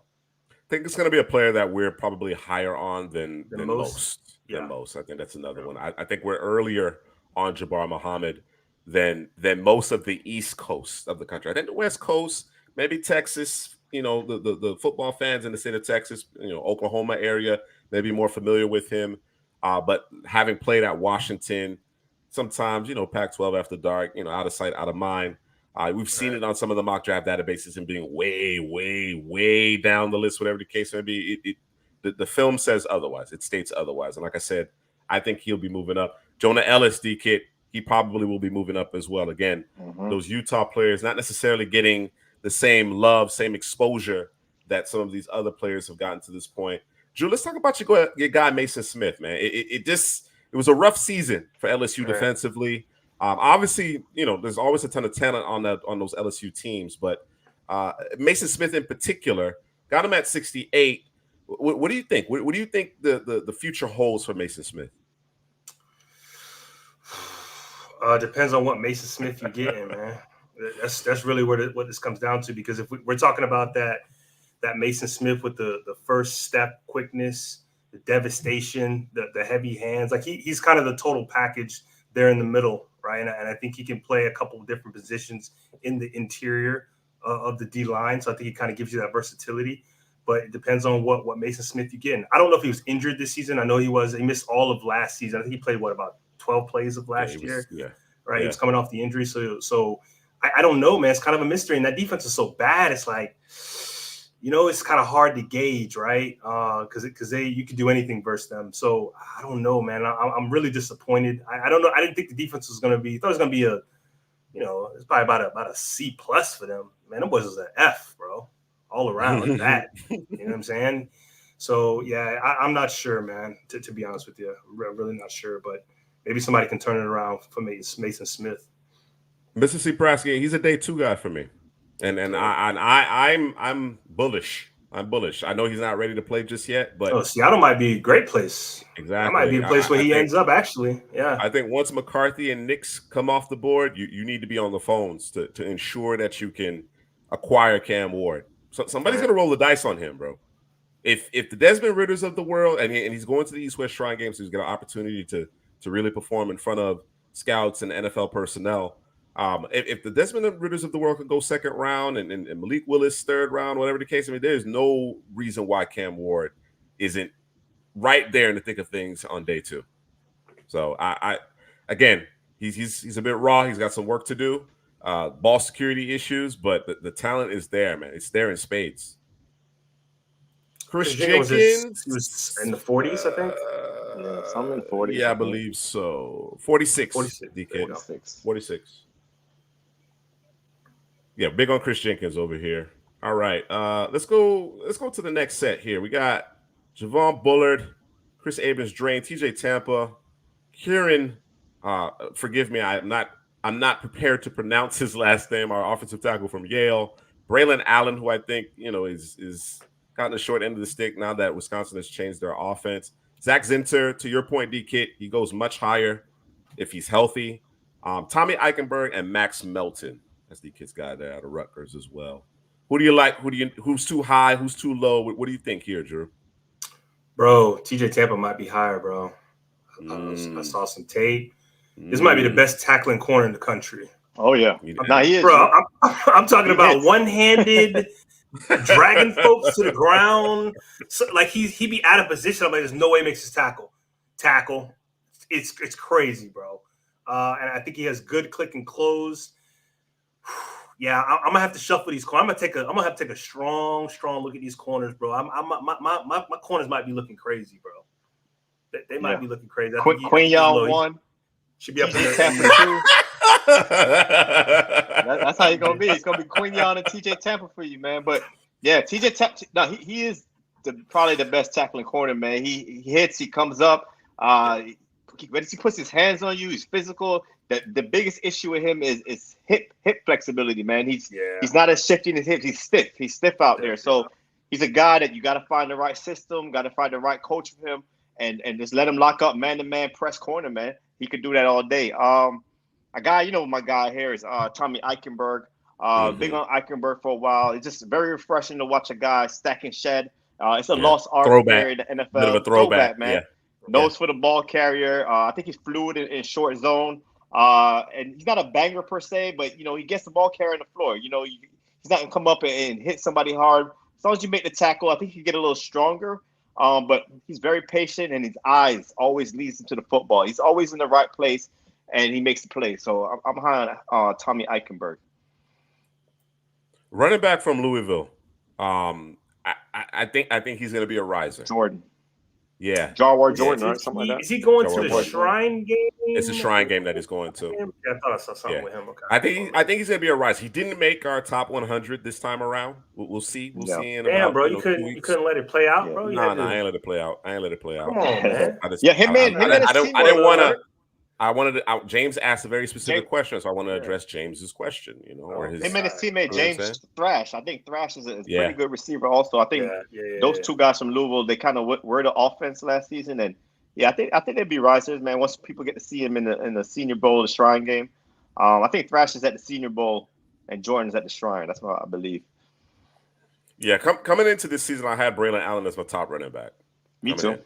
And Jonathan Brooks. I mean, even with the damn ACL, man, Jonathan Brooks was really, really impressive. It's a system thing for Allen, as Drew just mentioned. That's it. I'm not concerned otherwise. I think Braylon Allen's going to be perfectly fine, assuming he's in the right downhill system. All right, 81 through 88. Christian Haynes. Oh, that's the wrong team there. That should be UConn. Rob Moore. I like Rob Moore, man. Rob Moore is climbing the board for me. Talik Williams, Christian Mahogany, wrong team there as well. Something got mixed up here. Dang. Rook, Makai Wingo, Jacob Cowing, and Gabriel Murphy. All right. Thoughts? I like these guards. I like Christian Hayes and Mahogany. I like both of those guards. Interior offensive line. Wingo gets after the passer. He's one of those undersized 3-tech, always on the football field. Tyleek, another D tackle, and Rook. I guess we have a bunch of D tackles right there, interior defensive linemen. Rook and his boy, what's his name? Tyler Davis. Tyler Davis. Yeah, they were headed to the Senior Bowl last season, pulled out, stayed in school, and they didn't really improve their draft stock. I think Rook was you think they got worse? I don't know if they stayed like the same. I think statistically, Tyler Davis, he got worse statistically. I think Rook is the better player. You know how he defends the run. But I like Jacob Cowing from Arizona. I know that was one of our guys I like last Cowing season. a lot. He's one of those guys that's just going to get open at the next level slot receiver. Mm-hmm. And Gabriel Murphy, he's getting better and better. Him and his brother, man, because I think they're going to the Latu school of hand technique because their hands got a lot better this season. They use them in a lot of different ways, kind of, over the guard, over the center, over the edge. They move him around, and he gets after the quarterback. So, yeah, some good players here, man. Some good players here. I think Gabe Murphy and his brother, Grayson. I think it's Grayson Murphy. Mm-hmm. I think the best is yet to come for them because of the way, like Headley said, they were used and they were just kind of moving those guys all around the line, trying to free guys up, trying to I guess that's part of the scheme is to just kind of move guys around. And so I think they were out of position a time or two. So I think you're not seeing the best from those guys. So I think you're going to see the best. Grayson with the power and Gabe with the quickness. All right, 89 through 96. Jermaine Burton. Gator. First ball. Yeah, we got the Gator in there. Right. Howard Cross, Kalen Bullock, Zach Frazier, Bucky Irvin, Blake Corum, and Cedric Gray.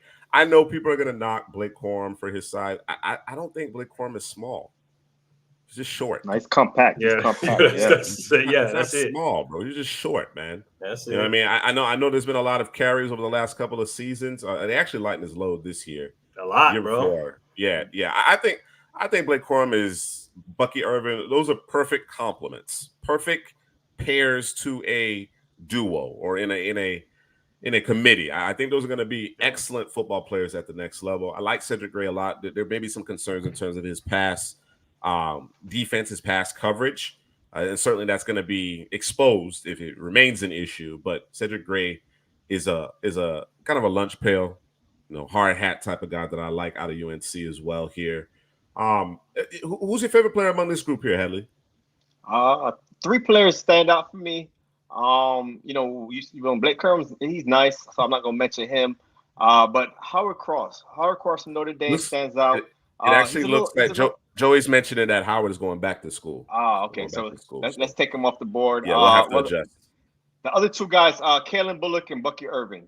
Bucky Irvin is, man, he's one of those guys that slippery. You talking about slippery when wet. He makes guys miss time after time. The vision. I think he's going to be a really good pro.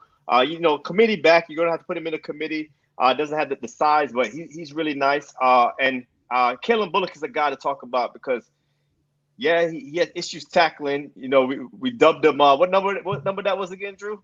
Number 7. Number 7. That's what we dubbed him number 7 because of that game against Utah. Couldn't tackle anybody, but in the pass game, how he triggers downhill, gets his hands on the football, his anticipation skills is really good in the pass game. Just got to be able to tackle, especially how the NFL is now. Everybody's in space. Everybody's running screen passes, getting guys in the open field. If you can't tackle, you can't be on the field, Kalen Bullock. So he needs to work on that. If he can fix that, I could think he could be a pretty good player. Drew, you want to talk about you got Ricky? No, we got to talk about Ricky. I talk about Ricky. I left Ricky for you. I left him for you, Drew. No, it's first off. Straight. All right. Let's wrap it up here. Blake Fisher, Brendan Rice, Mike Sandersville, and Grayson Murphy round out our top 100. Again, very fluid group. D-Kid, I had to get your guy in there. I think he's an excellent player as well. The slot from Michigan, Brendan Rice has turned a lot of heads. There's some inconsistency with Brendan Rice, but he's an intriguing prospect. I think he's actually going to test really well as well. So best football probably still ahead of him. And I think we like Blake Fisher more than the consensus does. I think a lot of people have him as a day 3 guy. I think he's in the day 2 conversation, late day 2 conversation. What do you think is Burton's ceiling floor? Yeah, that's what he's talking about. I think Burton's biggest issue is quarterback play, man. Like he hasn't had it. So, and when he was at Georgia, I don't know if he was injured or Georgia doesn't sound like. That's not the way they were attacking. That's the reason why. It's the reason why Mitchell left. It's the reason why Burton left. They work inside out. Right? It was Bowers and McConkey, the running backs. That then he goes to Alabama and the quarterback can't get him the damn football, right? So I think his football, him and Ricky Parcell, their best football is ahead of them in the league. I think depends on the team he goes to. If he goes to like a Kansas City or something, bro, it might be lights, camera, action. Fantasy alert. Might be. I think he's a big play threat. That's going to do it for our preliminary top 100. We're going to update this on a bi-weekly basis. So not next stream, but the next second half draft show after that. 2 second half draft shows from tonight. We'll be revisiting this list in terms of the changes themselves. We won't go through every single name like we did this time around, but certainly we'll address the changes. More tape to be watched. All right, let's jump into our mock draft. All right, and as I get that situated here, real quick, I'm gonna answer DK's question about Fisher. All right, you do that. The problem with Fisher is the way he was used at Notre Dame, right? So you had kind of playing a normal tackle position while Fisher was running this tight to the line, don't move too much. So I wonder if they're hiding his ability to play right tackle. If there's a deficiency there or something that we don't know, I'm not sure. But it was the left tackle and the right tackle weren't playing the tackle position the same. It was very odd and strange. Yeah, it was a lot of down block on one side, vertical set on the other side, jump set, diagonal on one. It never mirrored. It never mirrored You know what I'm saying? So it was, especially last year. I think they cleaned it up a little bit this year, but still was a little bit of a difficult evaluation from that perspective. Joel was just so dominant in whatever they asked him to do. It was kind of like, okay, well, you know what I'm saying? But I think Fisher's solid. I think he's a day two guy. Yeah. All right. Let's get to it. So we haven't decided how we want to actually approach this. Let's just do 1, 2, 3, bro. 1, 2, 3, 1, 2, 3. Yeah. 1, 2, 3, 1, 2, 3. All right. What's the order? Three-man weave. You start first. Last time I think it was I started first. Drew, then me, then you. So let's just do the opposite. All right. Number 1. Well, I mean, you know what's gonna happen at number 1. I'm gonna trade down. You already know. You already know I'm trading, man. The question is who I'm trading with. I think we had the Giants moving up the first time around. Right? So what are the chances you think that? What's that? I was going to ask, what are the chances you think the Bears stay at 1 and just select Marvin Harrison Jr., best player in the class? No chance. No chance? They trading down? Yeah. So if they're sticking with Justin Fields, they're trading down, bro. They're gonna trade down, bro. And pass up the opportunity to get the best player in the class?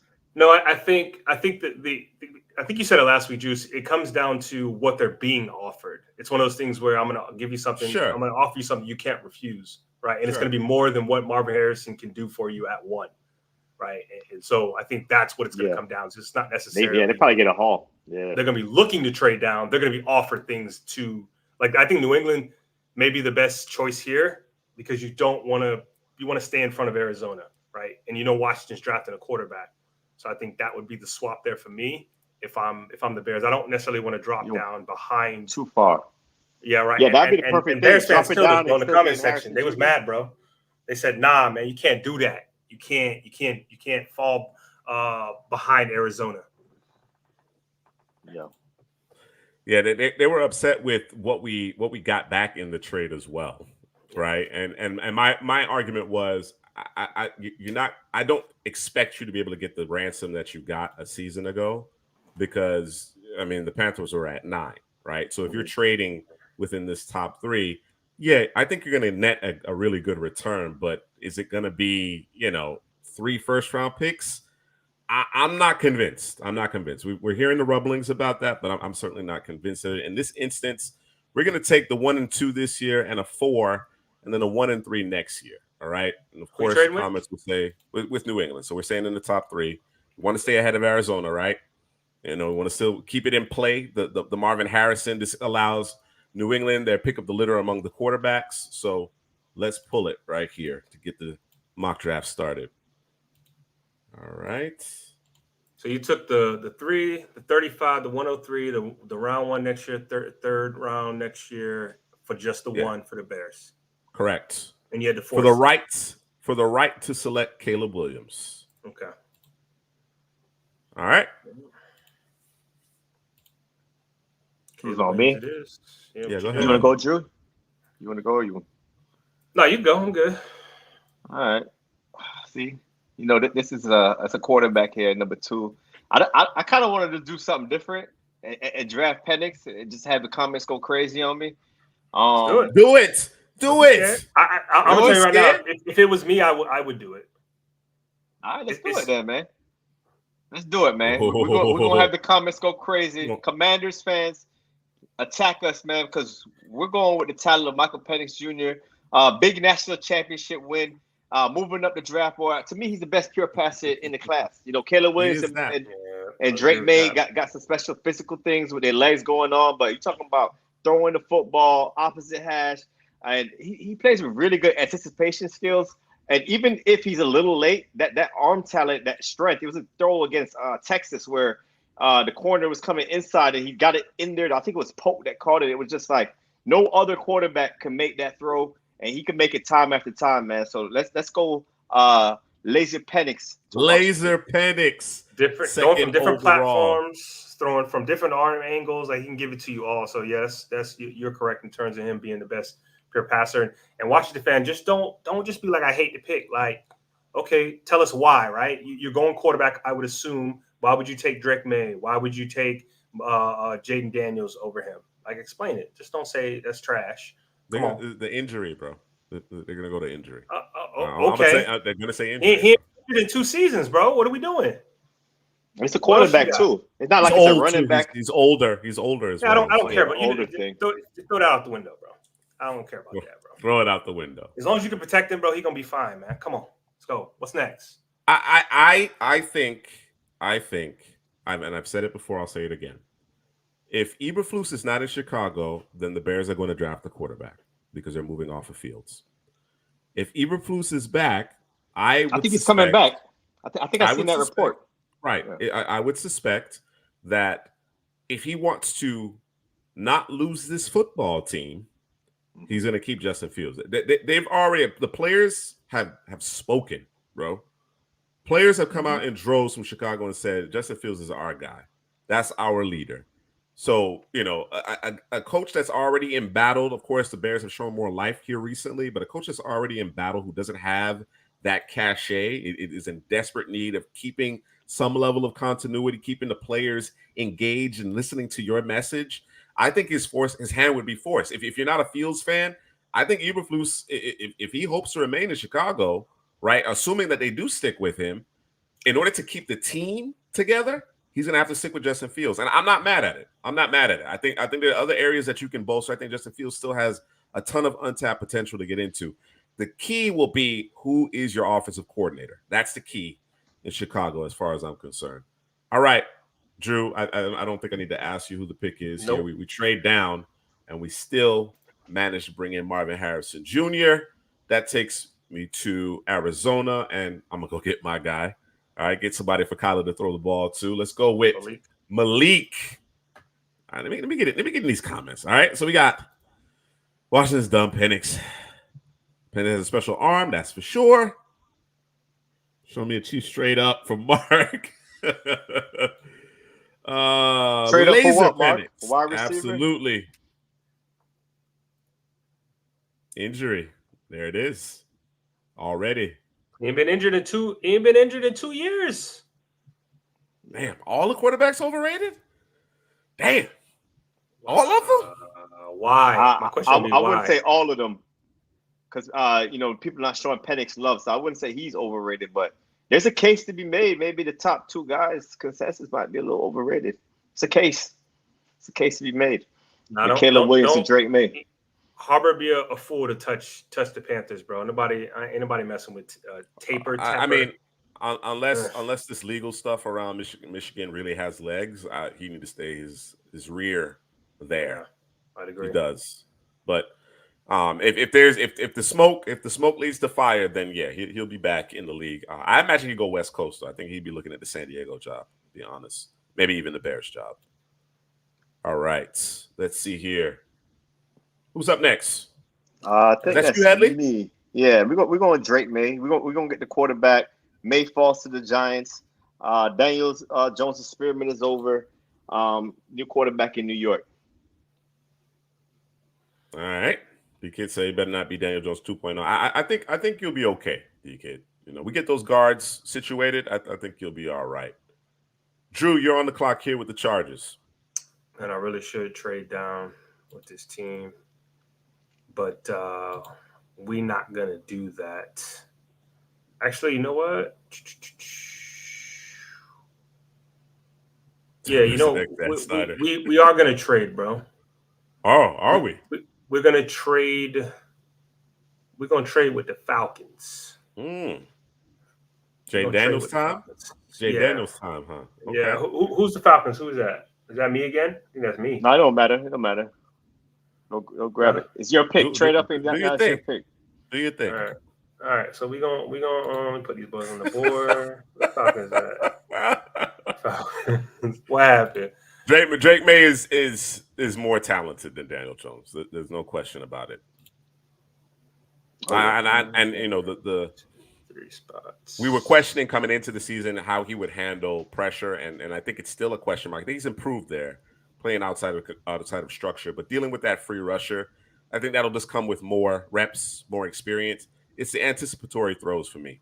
It's the professional throws, right? It's what we love about Laser Penix, You know what I'm saying? Because I mean, it literally doesn't matter where it is. I mean, you could throw the football through a keyhole, right? I think there's been a couple of times where Drake May has split that safety with a beautifully, just layered the ball in perfectly. Yeah. There's a lot to like about Drake May as well. There really is.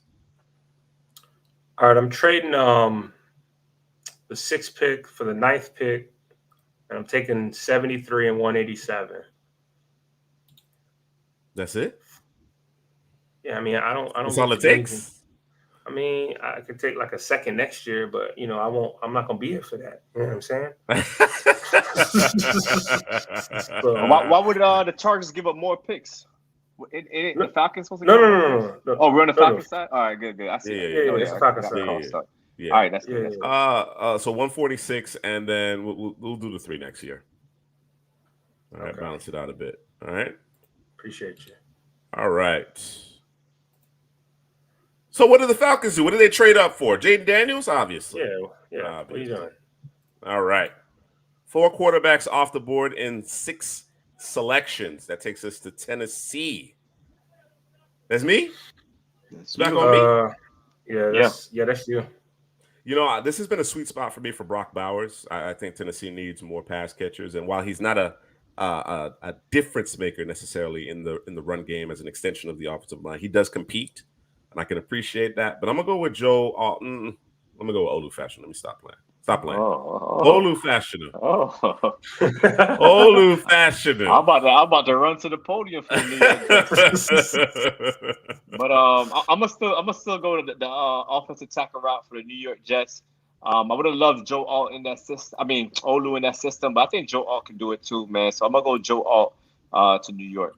I like it, man. They got to get their offensive line right. I know there's some other issues on this team, but their offensive line is a thorn right now.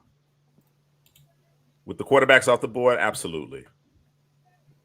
All right, Drew. So here you are with the Chargers, and yes, Nash, the O-line stinks, but you got to fix it. And I've made this point before. I've heard a number of different Giants fans saying, "Hey, go get a more athletic quarterback in Jaden Daniels because you do have those offensive line concerns." Doesn't matter who's back there if you can't protect them, right? Athlete, no athlete, it doesn't matter. Daniel Jones is not a statue, right? I'm not saying he's as dynamic as Jaden Daniels, but he's not a statue. You know what I mean? You have to fix the offensive line. That has to be part of the process, part of the priority here in this offseason in order for any young quarterback to be successful ultimately. So that's the way. I mean, if you feel more strongly about Jaden Daniels, that's fine. But if you're trying to make the decision based on the condition of your offensive line, that I don't think that should be a determining factor. You got to fix it. And my draft just crapped the bed, so bear with me here. I'll get it tightened up here in a second. For the Chargers, you left me Rome and you left me Brock Bowers. Yeah, man. We got decisions to make. Damn, can I be irresponsible?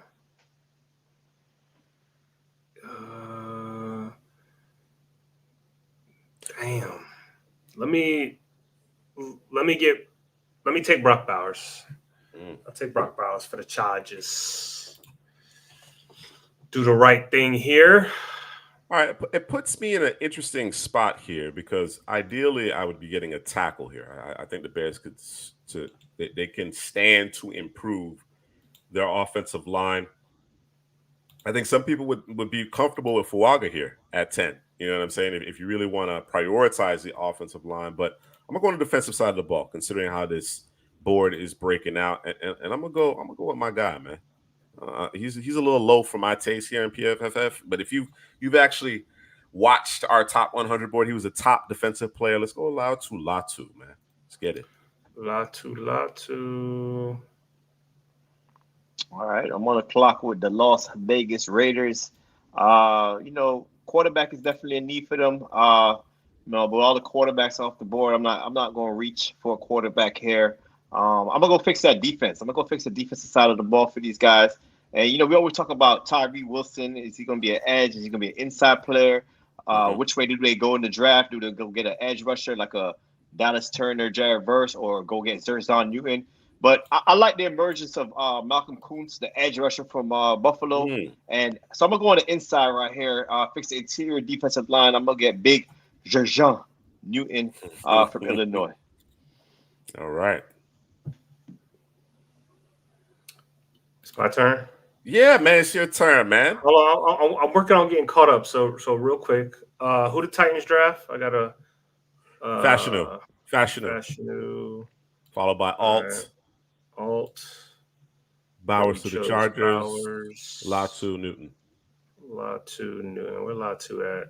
We got Latu. They go Latu to the Bears, and then you said Newton to the Raiders. So now we got the Vikings here. Let me see. I'm tired of drafting Dallas Turner and Jared Verse for these guys, man. But I don't think I really have a choice here, man.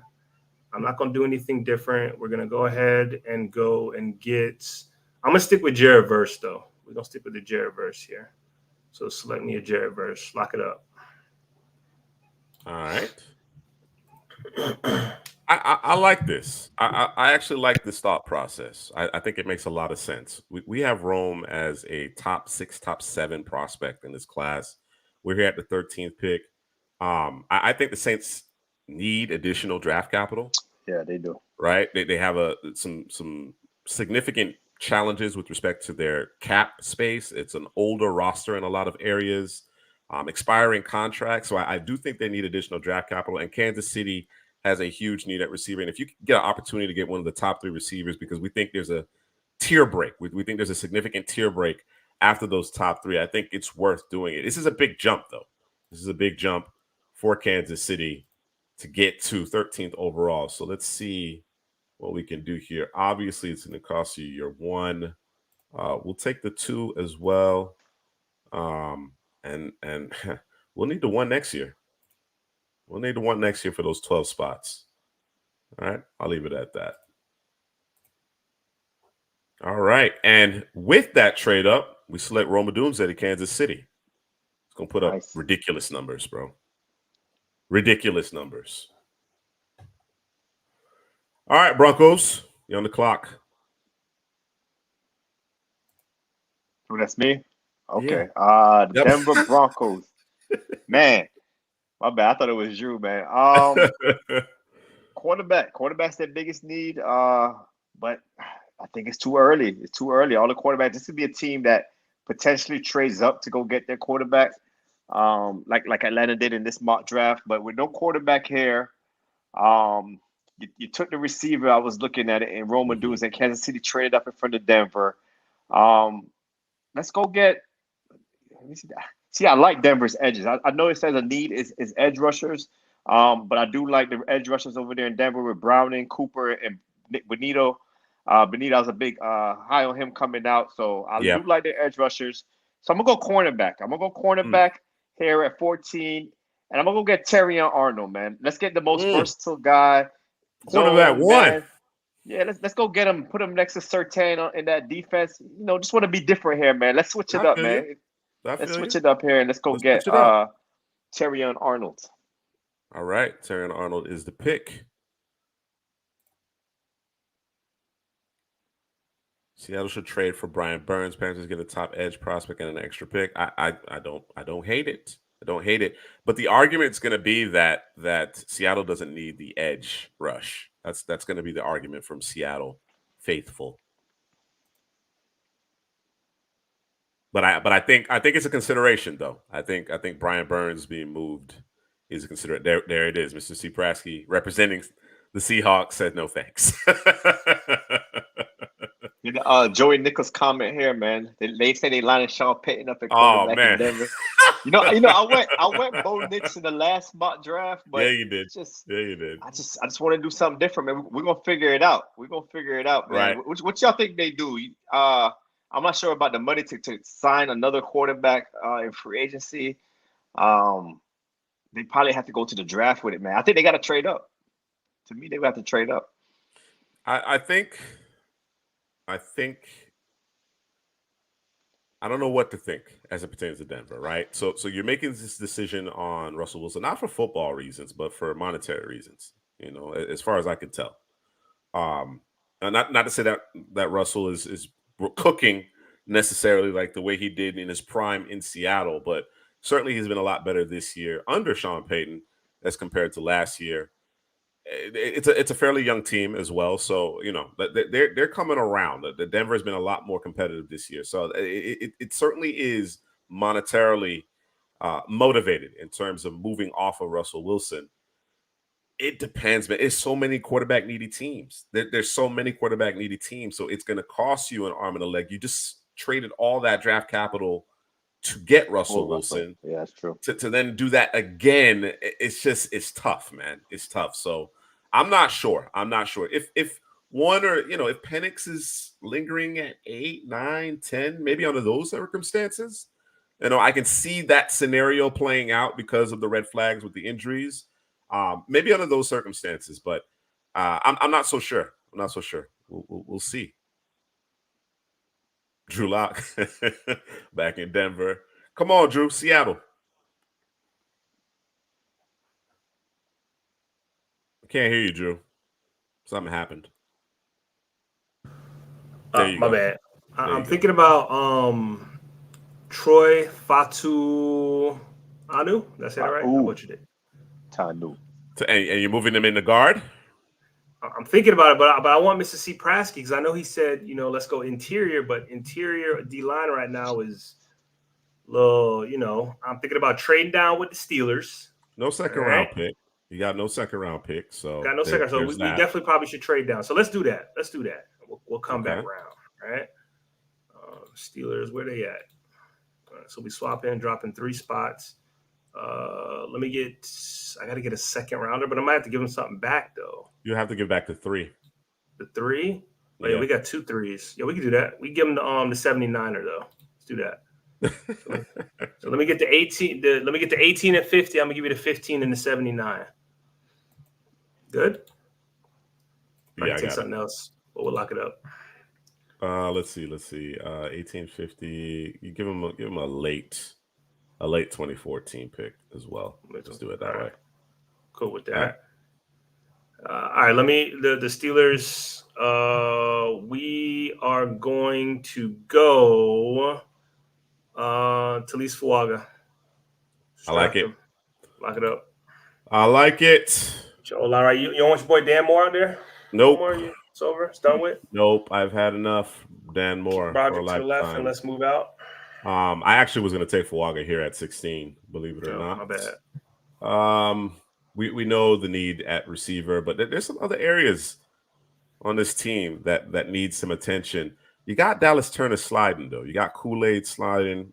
Corner Mike. Chidobe Awuzie, I think his contract is up, but they do have Turner in the wings, Cam Taylor-Britt. Mike Hilton's still out there doing it. I kind of like these corners as well. Interesting.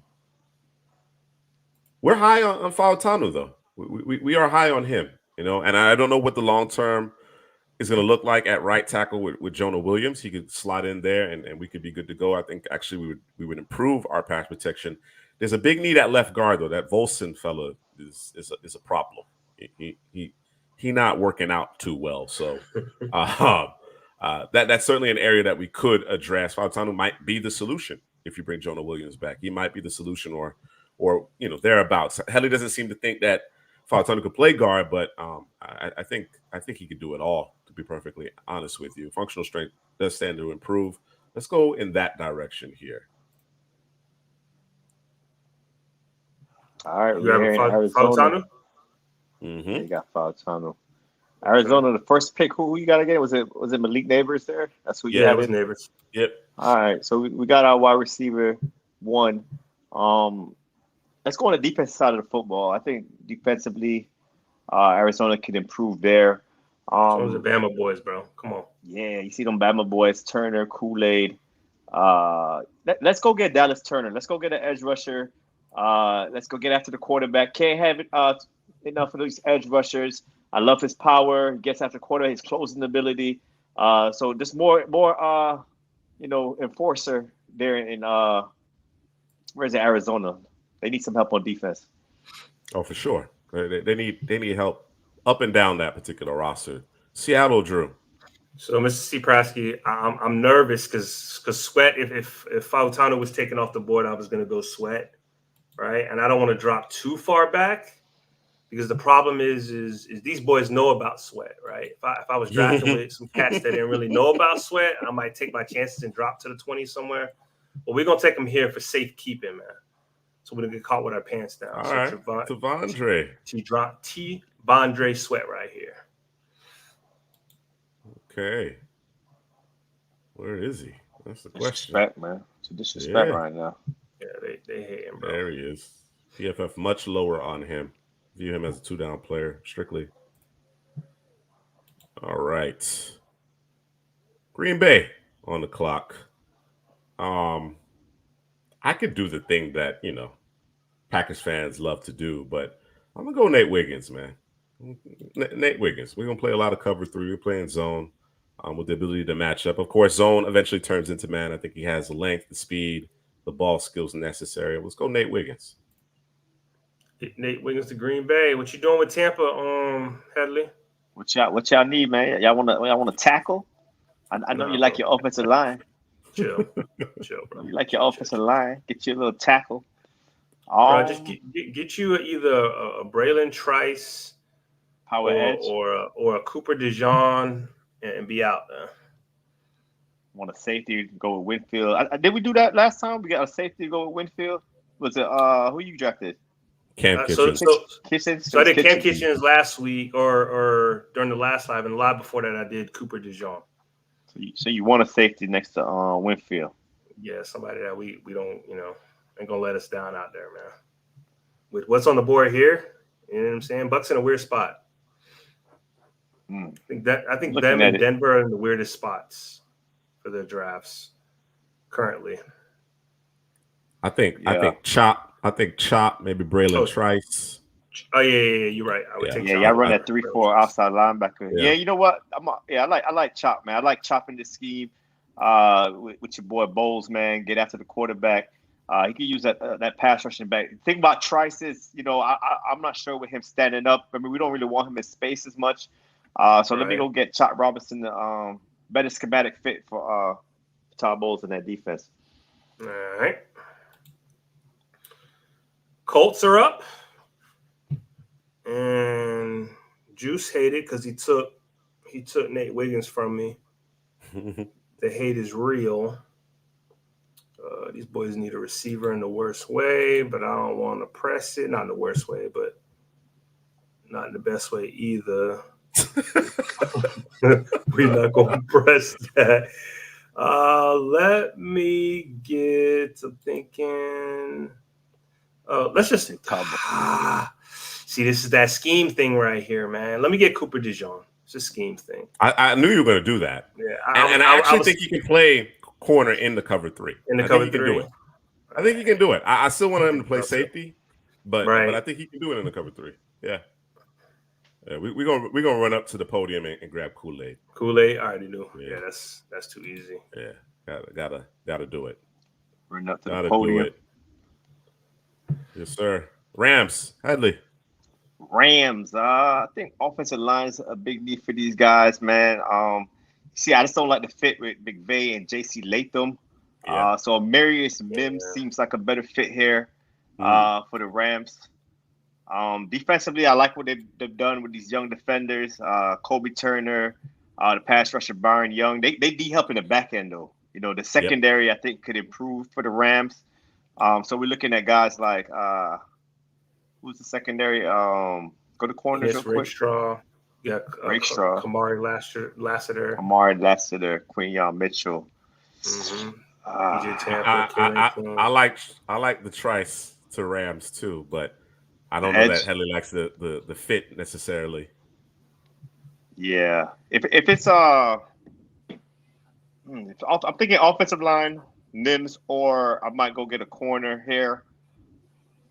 I like Rakestraw. Who's the other corner you said is Lassiter. Big fan of Lassiter as well. You know what? And Mitchell. I'm gonna do the right thing, man. I'm gonna go get the offensive lineman, man. Offensive line, the most important position group on the team in the league. So I'm gonna go get Marius Mims because he fits the scheme really well. Get to the second level, big, strong, can move, man. Let's go get Mims. All right, Rams loading up front. Drew, Are you going to do Bill's electric justice? That's the question. Is he here? Is he gone? Yeah, If I he's thought gone, You know, Bill's are electric always lurking, man. He always if lurking. he's not lurking, I'm just gonna close my eyes and just pick, bro. You know what I'm saying? No, so the Bills need a receiver, inside, D-line, interior, and then they need a big body in there, and then they need corners, and even safeties, I think too. I like Lassiter for these boys. I like Mitchell for these boys. that's your boy. Let me just check these receivers real quick because you can never pass up the sexy, bro. You got Brian Thomas, Troy Franklin. Only 3 receivers off the board to this point. Yeah.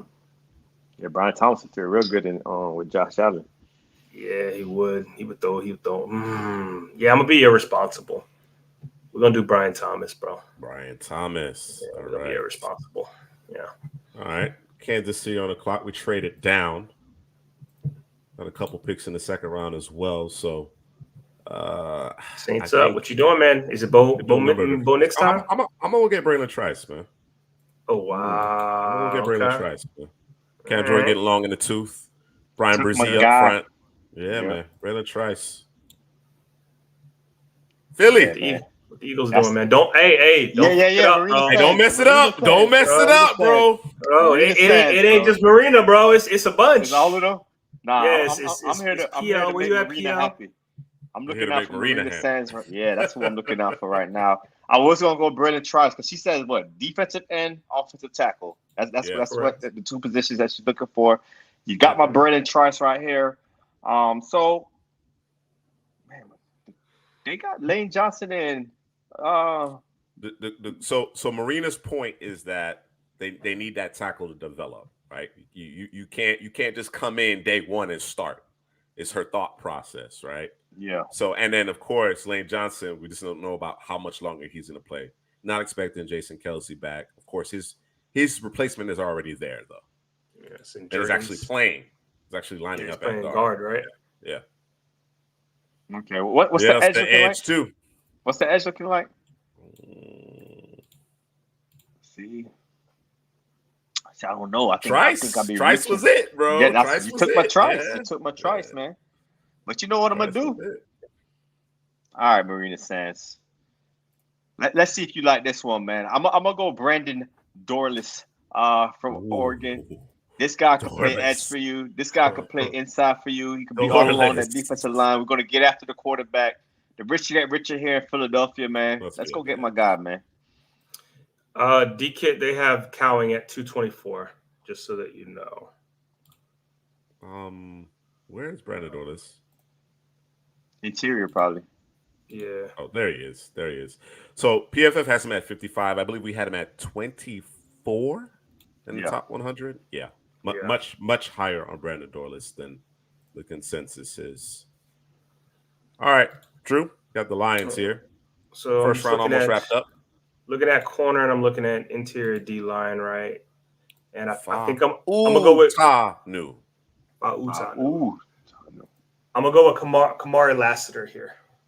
All right, cornerback for the Detroit Lions. We got to shore that secondary up, getting them boys right. Why Lassiter? Why Lassiter over a Mitchell, for example? You were waxing poetic. I was, but I picked Mitchell before, so I want to be a little bit different, right? There's that aspect of it, but the other aspect of it is I like Lassiter.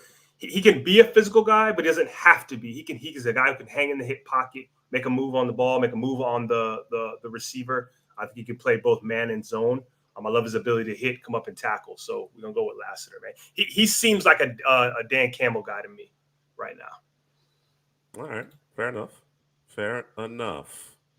Ooh, a decision to make here. J.C. Latham is still on the board.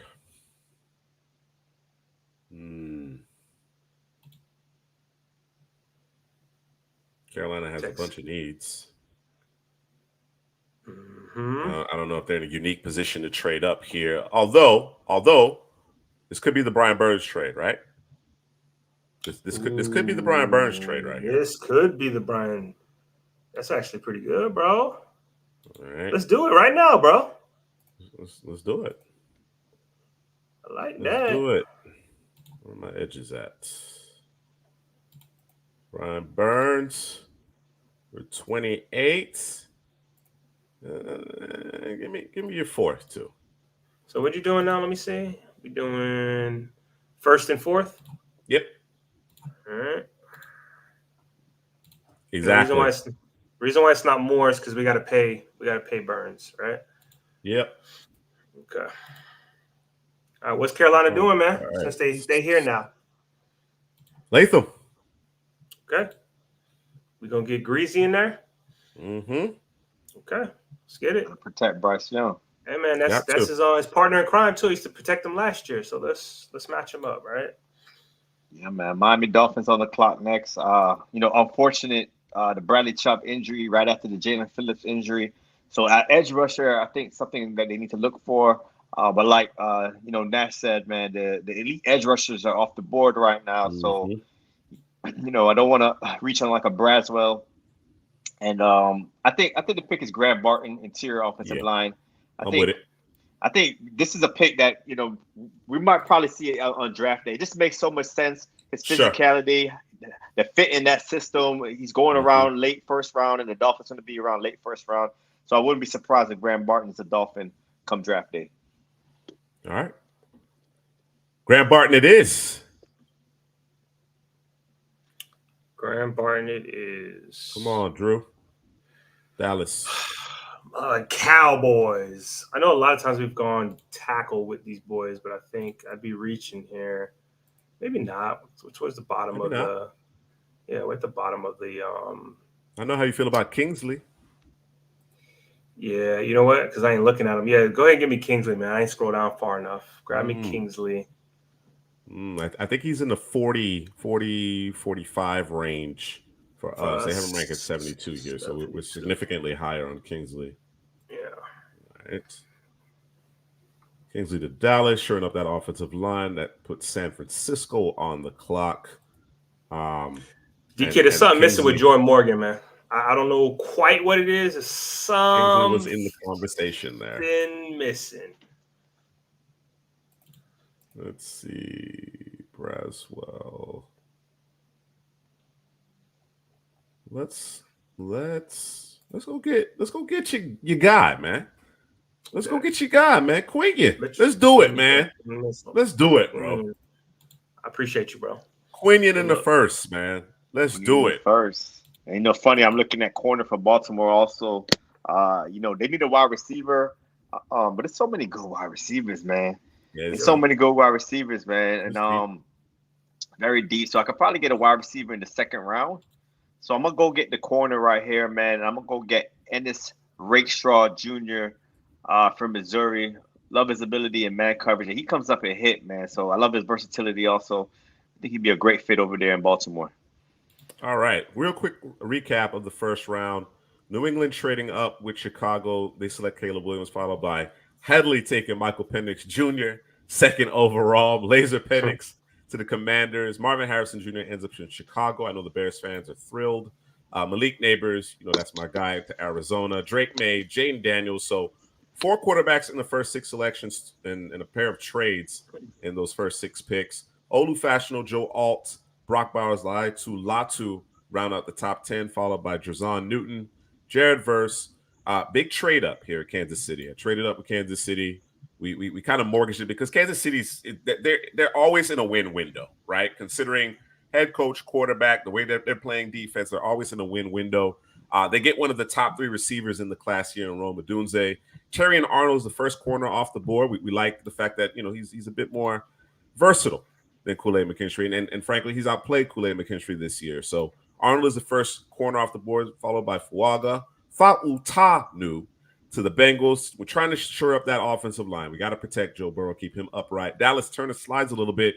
Great value for Arizona. Devondre Sweat, Big T Sweat. PFF is much lower on him, but he ends up in the first round, man. That space eater, what he does against double and triple T's makes everybody else around him better.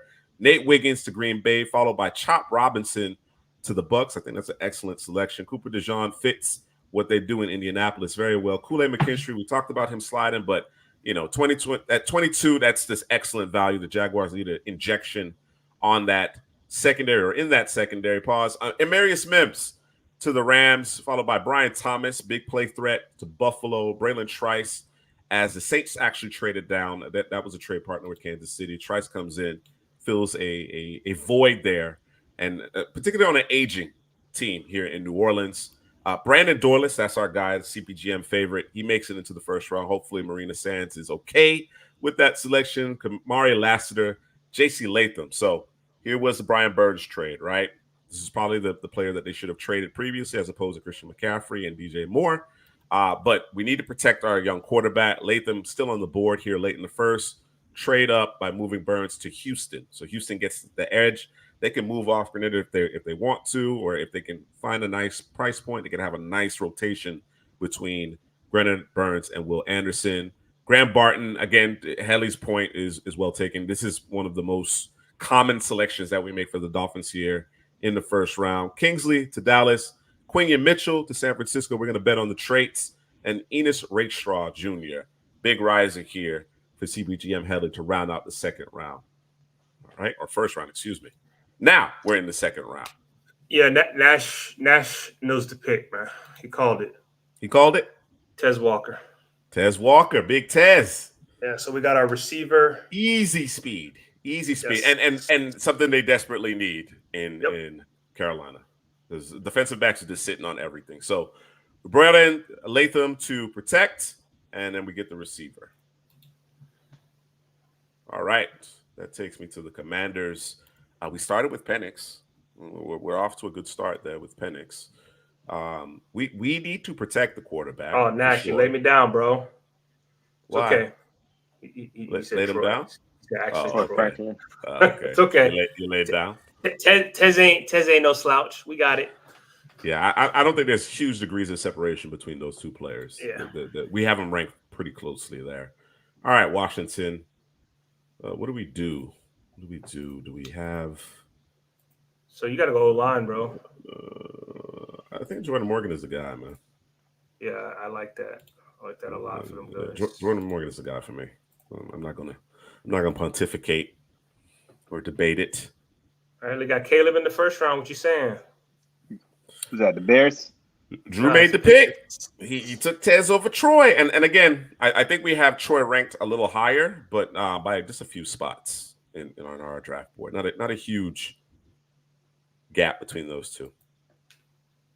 All right, we're here with the Chicago Bears. They got Marvin Harrison Jr.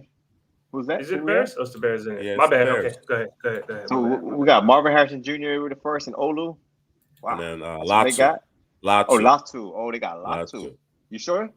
Chicago? I'm positive. Okay. I made. So we got to go get an offensive line then. We need an offensive line right now. We probably go. Yeah, let's go get a tackle for these boys, man. Yeah, you got Patrick Paul. You got Tyler Guyton. These guys are all kind of projects to work on. What about interior? What is interior looking like? Johnson, Christian Hayes, Mahogany. Now, too early for that. We got to come away with a tackle, man. Go back to offensive tackle. It might be a little too early for these guys. Out of those three, I think probably lean Patrick Paul, but man, let me see on the defensive side of the football. I'm taking Yale, bro. You taking Yale this early? Mold them up.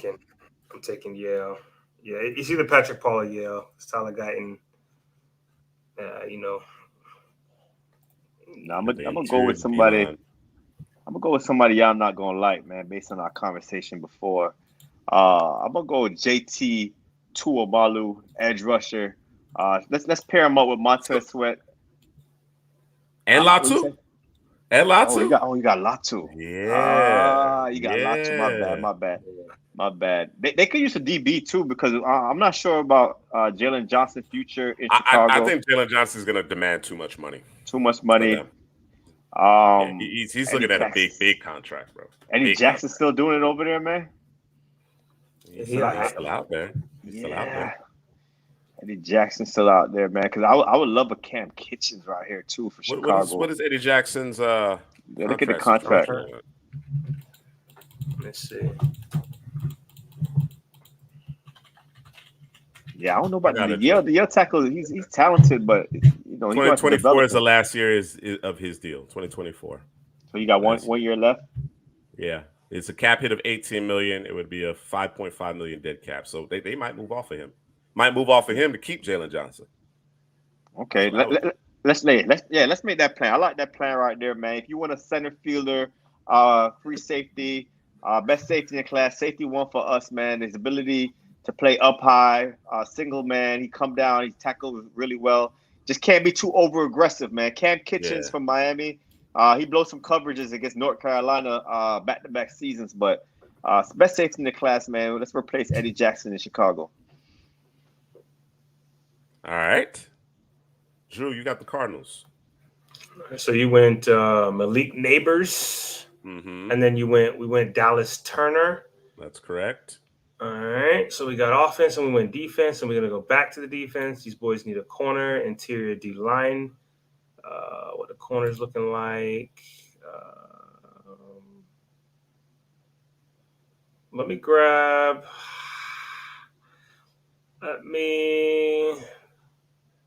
Can't give me Jason Marshall out there, bro. Can't do that. What? Come on. No, let me get Josh Newton, man. TCU. I got you, D-Kid. Don't worry about it. I got you, D-Kid. Don't you worry your pretty little head. Josh Newton? Yeah, Josh Newton, please. All right, Josh Newton to the Cardinals here. Like Josh Newton. All right, Giants on the clock. We're going Xavier Legette. We're skipping Troy Franklin, Emeka Ibuka, Keon Coleman, Adnan, all of them. Give me Legette. I hope it works out. I hope so too. We rolling the dice. I hope it works out too. But I just love the upside, man. I love it. Yeah, we got the LA Chargers on the board. Who they got the first pick? Was it Brock Bowers? That's who we got from Chargers. It was Brock Bowers. Yes. After the trade down. They could use a receiver here, but we need some help on defense, man. I think they could use a help on all three levels of the defense. So we know we're probably gonna go corner or let me see the cornerbacks area for the Chargers. Who we got here on the board? Yeah, corners. Okay. We got TJ Tampa, Kalen King, Denzel Burke, Kalen Carson. Who else? Who's on the Carson and those boys? Harvey, Max Cam Hart, Abram Drain. All right, too far down. Let's go back to the top. Let's look at all, man. Let me see the best player available because they need help on pretty much everywhere on the defense. Braswell, Nubin, JT, she got JT Tuamalu. I don't know. I like the Thule Khalil Mack. Leonard Taylor. Get him in there to rush the quarterback up the middle. But I don't know. They saying that Josh Newton tape against Texas was bad. No, they don't like Newton. Everybody has bets. That they said that man took a beating. Might check it out. Go down after Leonard Taylor. I'll check it out too. Jonah Ellis. Boy got wore out. Jay Tampa. Let's go get the physical. Let's go get physical TJ Tampa, man. Let's go get TJ Tampa over there. Play some corner for these boys, man. Like Drew said earlier, man, he might be the best tackling corner in the class. The Chargers need help anywhere on defense, man. So let's go get TJ Tampa. Boy said anywhere on defense. Anywhere, man. Pick a spot. Anywhere on defense. Somewhere, please. Need help. Titans. What was the Titans' first pick? They went and got Olu Fashanu, so we're protecting yes, sir.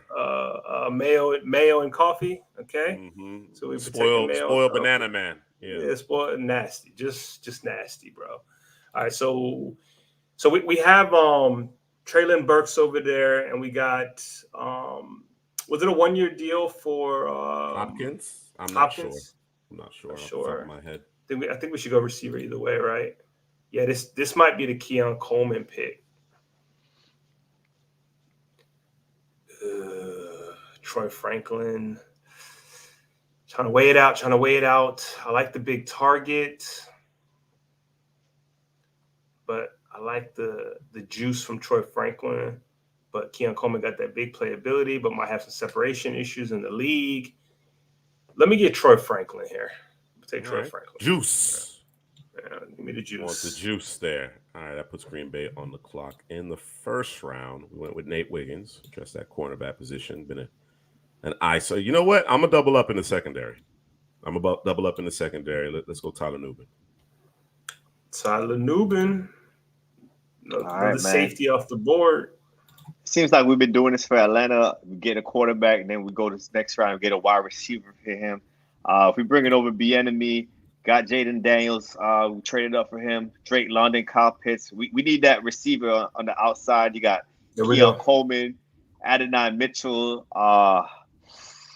Man, both of those guys, man. I like both of those guys, man. But we're going state, man. You know where we going, man. We going Keon Coleman. Keon Mitchell be good. Yo, Keon Mitchell. That's a baller right there. That's a baller. That's a baller right there, bro. That's a beast, bro. How about Adonai Coleman, though, bro? What you say about Adonai Coleman? How about that guy, bro? It might be nice, too. But we're going to go Keon Coleman, man. Big play receiver, man. Red zone threat.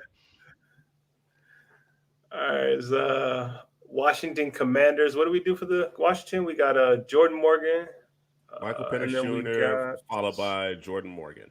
All right, so we protecting Penix, right? That's what we're doing. But we need to jump on the defensive side. I think this is kind of routinely what we've done for the Commanders, man. Start on offense and then we work our way over to the defense. And I think they need something at every level of the defense. So we're gonna take best player available at the position.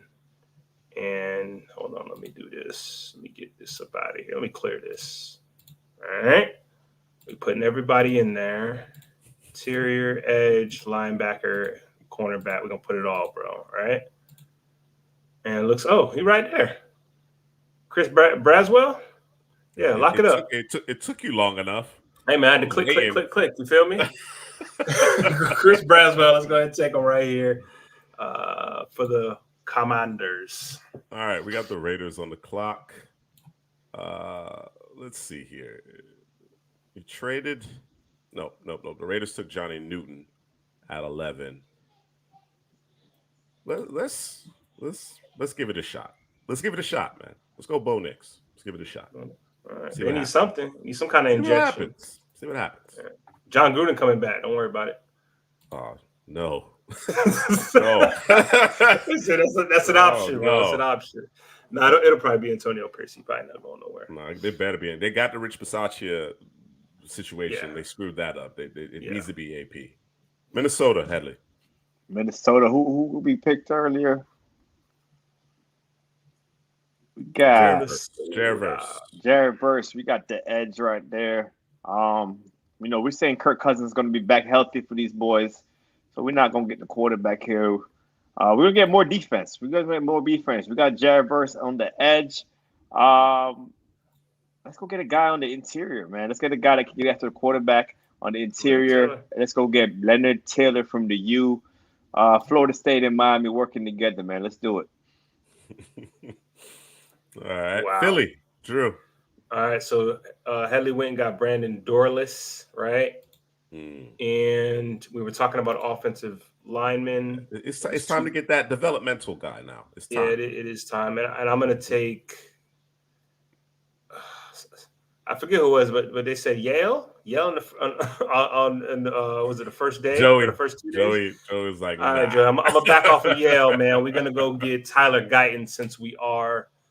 This doesn't have to be we're hoping this doesn't have to be a rush job to get him on the field, get him right. No, I think they'll have the opportunity to bring him along, and assuming they have the success that they've had, like with Jordan Mailata, for example, right, they'll be in great shape under those circumstances. D-Kid, look at this. Look at this. I'm drafting for the Giants again.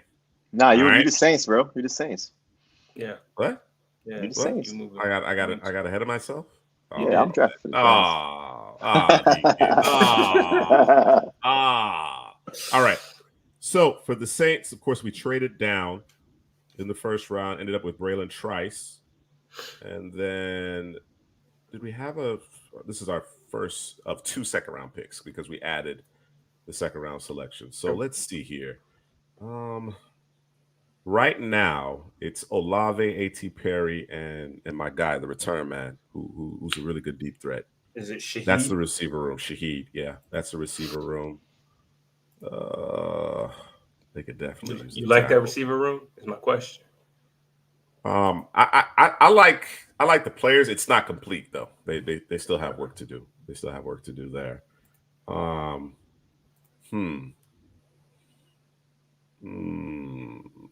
Yeah, I might just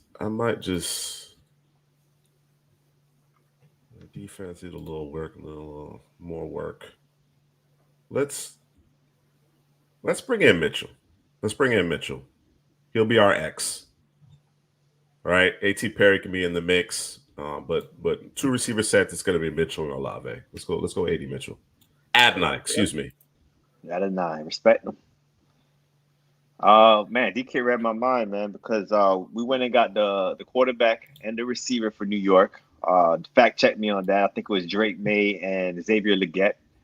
But we need help on the interior offensive line.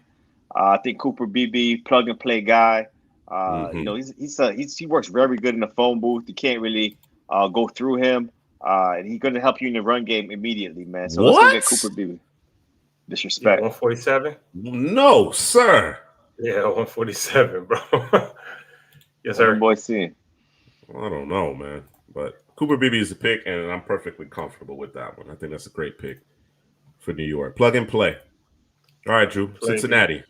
All right, they went and got Troy Fautanu. I said it right? Yeah. Okay. Is he playing inside, outside? We don't care. We're just gonna figure it out, right? We're gonna figure it out. Okay. Yep. All right. So we're gonna figure it out. And we got receivers. We got receivers out here. All right. We got all that. For this team here, I don't want to force that. I know Headley said he don't like putting JT's hand in the ground. Oh, you going to the defensive side of the ball? I'm thinking about it. Yeah. What about that receiver room? Oh, I forgot about the receiver room. You're right. That boy's hurting, right? I almost dropped the ball, man. Almost. Appreciate you. Assisting. Let's get these boys Xavier Worthy right here. Right. No, actually. No, Jalen Polk. Let's get him to sexy, bro. What? Yeah. I figured you wanted to go Jalen Polk there. Man, Washington all the way, bro. All right. Texans. You got to have a revolving door at the second level of your defense. I know a receiver, and there's some receivers here that I think they would consider selecting. But we traded down. Matter of fact, we traded out of the first round. We acquired Brian Burns from the Carolina Panthers. We're gonna bring him in to pair up with Will Anderson. Right. Interior defensive line is an area that we could address. Let's see what we're working with. Chris Jenkins, Makai Wingo, Byron Murphy. Those are some good names. Some good names there for sure. But I'm gonna do it. I'm gonna get my guy. Second level of the defense. Edrin Cooper time, baby. Edrin Cooper time. Good pick. I like All right, man. We gotta help this interior. Seattle, who we got? Sweat? Did we get Sweat in the first round for these boys? That's what it was? Yep. Yeah, it's gonna be a meat and potatoes draft for Seattle. They gotta get the interior right, man. Interior offensive line. You got Jackson Power Johnson. I think he's a great addition. But they need a guard. They need more guard right now over here in Seattle, man. I love Christian Haynes Tate, man. I love his tape a lot, man. Mahogany's another good guard. Oh, the Eagle boy, Van Pran, that's a center though. Let's go get Christian Hayes, man. Let's get him in the second round. Love his tape, man. He can move. He's physical. So let's go get Christian Hayes. Oh, Mr. C wanted Zinter. My bad, Mr. C. Check out some Hayes, man. He's nice too, man. Where is Zinter? I didn't even see him on the list. He's a little further down. I think it has to do with the injury The injury? more so than anything else. Yeah, it's a little further down. Right here, 113. Oh, okay. I see him. All right, Drew. You picking for you? Oh no, you're not. You're picking for Green Bay. Yeah, I was one away, bro. I was one away. I heard it. I got the secondary straight though in Green Bay. Right. I took Yeah, Nate what'd you Wiggins in the do? first. Nate Okay. Wiggins in the first, and I followed it up with Tyler Nubin. Oh yeah. Secondary is buttoned up, man. All right. Well, Mm-hmm. ain't gotta worry about that. So let's take a peek at. Let's see what's there for interior D line real quick. All right, we got forced out auto like Chris Jenkins there. What we talking about? Tackle.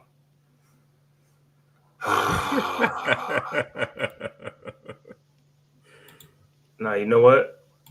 We're gonna do the right thing right here, bro. And we're gonna draft a guy who said he declared, I think it was today or yesterday, Jonathan Brooks, right now. Ooh, Jonathan Brooks. Go get your running Okay, back. running back.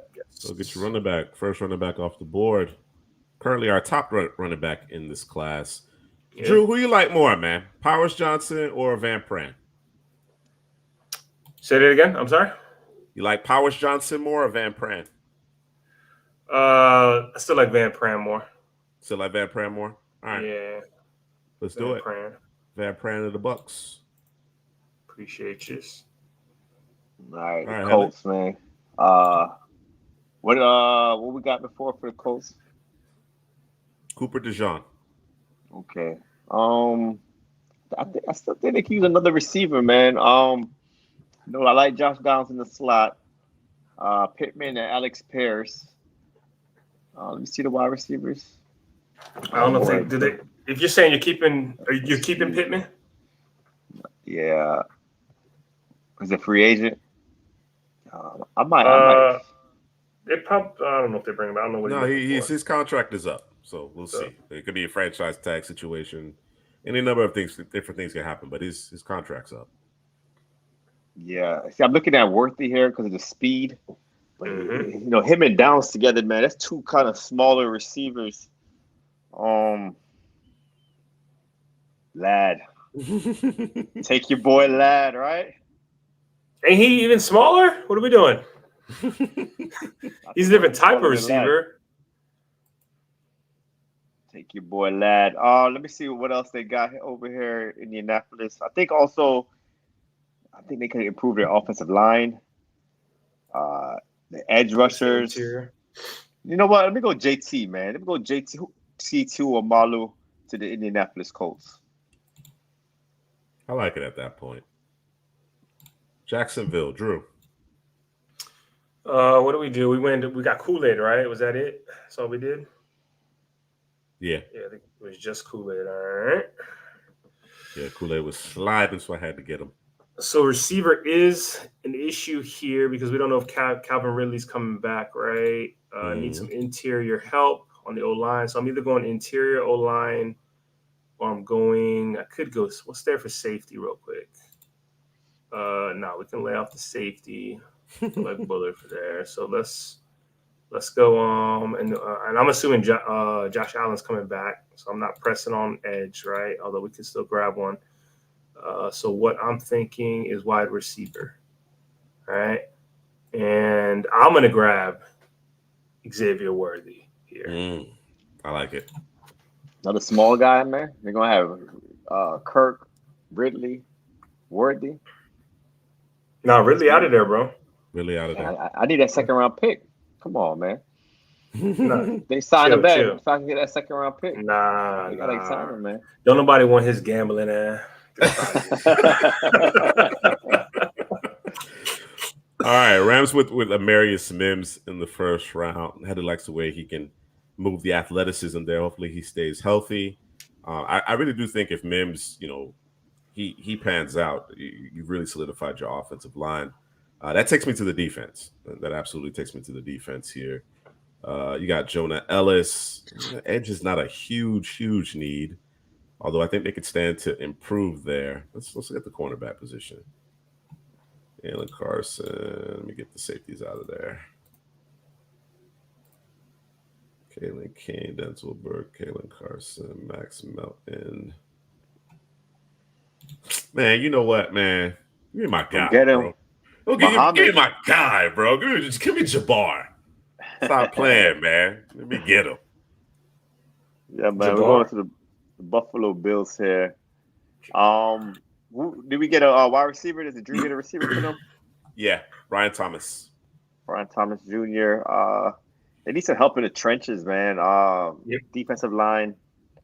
Would like to see an edge maybe here. Question is, what edge? Jonah Ellis. I know that they want the bigger edges. I think Jonah Ellis. That's that sticky. Ain't it? No, but That's sticky seriously, icky. they got picked. He got picked right after Worthy, man. He's still all over him. Oh, All over. okay. I like it. That's funny. Let me see Edge. Edge? Yeah. I think Jonah's the top guy. But they like them the bigger edges. Yeah, that's right. That's true. That's true. Yeah. I think it's a little too early for Kamara. That's a bigger edge. Let me see. Let me see corner. Yeah. Let's get him a corner back here, man. Kelly King, Kalen Carson, the big Kalen Carson. Yeah, let's go get let's see if they can slot. You still got Chris Abrams drain out there too. Yeah, I see him. I'm thinking either Kalen King or Kalen Carson. Which Kalen do I get? Kalen with the K or Kalen with the C? You know what? I'm gonna go get Kalen King, man. I'm gonna go get Kalen King for these boys. I like his versatility inside and out. Yeah, man. Let's go get Kalen King. Yeah, a lot of expiring contracts there at corner. Guys going into the last year of their deal, so there's going to be some roster turnover there. All right, Saints. New Orleans. So what have we done here? Adnan Mitchell and Braylon Trice. Trice. That's a good start there. Good start. Yeah, it is a good start. All right, so let me see. I made those 2 picks, by the way, so good start. You know Nice. what I mean? Yeah, solid. I'm about to F it up, bro. About to throw the grenade on it. About to throw the grenade right here. on it. This might be a JJ McCarthy pick right here, man. Yeah, I like it at this Let's time. do that. I might go Cam Ward, but that's just me. I'm crazy like that. Can I go Cam Ward? Like that. I think JJ McCarthy probably is the guy. Is the guy? Yeah, it's better fit. Let's do it. We'll see Monday night. We'll see. We'll find out. JJ McCarthy. All right. Still trying to figure it out. He's a guy that I believe needs to take advantage of these, the Senior Bowl, Shrine Game, whatever the case may be, right? Otherwise, he's going to default to day 2, right? I think it's kind of going to be the Will Levis situation. The difference is that Michigan's obviously been more successful, but I thought Will Levis missed an opportunity to bolster his stock. You know what I mean? By hiding. You know what I'm saying? As opposed to going out there and competing. You know what I mean? He stayed home and ended up on day 2. But say I can go Cam Ward. I gotta pack out my office, bro. Oh man! All right, Philadelphia. Let's see what we do. We went Brandon Dorless in the first round, and I believe we have another selection. Tyler Guyton. There's your developmental tackle. Yeah, that's what there's a lot of upside to work with there. All right, want to grab that linebacker, bro? I'm gonna take a look. My guy Edrin isn't there, so that's that. I like Trotter for this team because he's gonna be where he's supposed to be, and he's not gonna be sitting on the pine talking about he injured. Plus, he's a legacy. He's a legacy as well. Right? Yeah. That would be the fit, bro. That's the fit, bro. What are you doing? That's the fit. Come on, bro. I'm gonna do something different right here, man. Okay. Something different, bro. Wide receiver. Go get Lad, bro. Receiver. Nah, I'm gonna get a Buka. Give me a Buka. Okay, I ain't mad at that. Give me a Buka.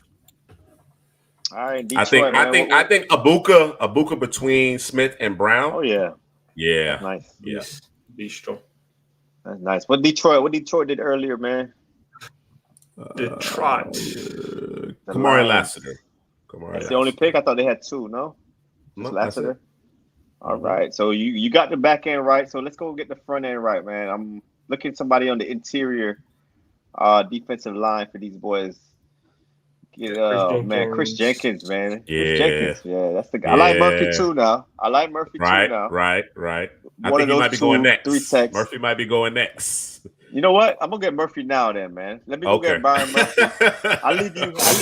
You done convinced him, bro. Yeah, let me go get Murphy, bro. You done convinced him. All right, so then let me get Chris Jenkins then.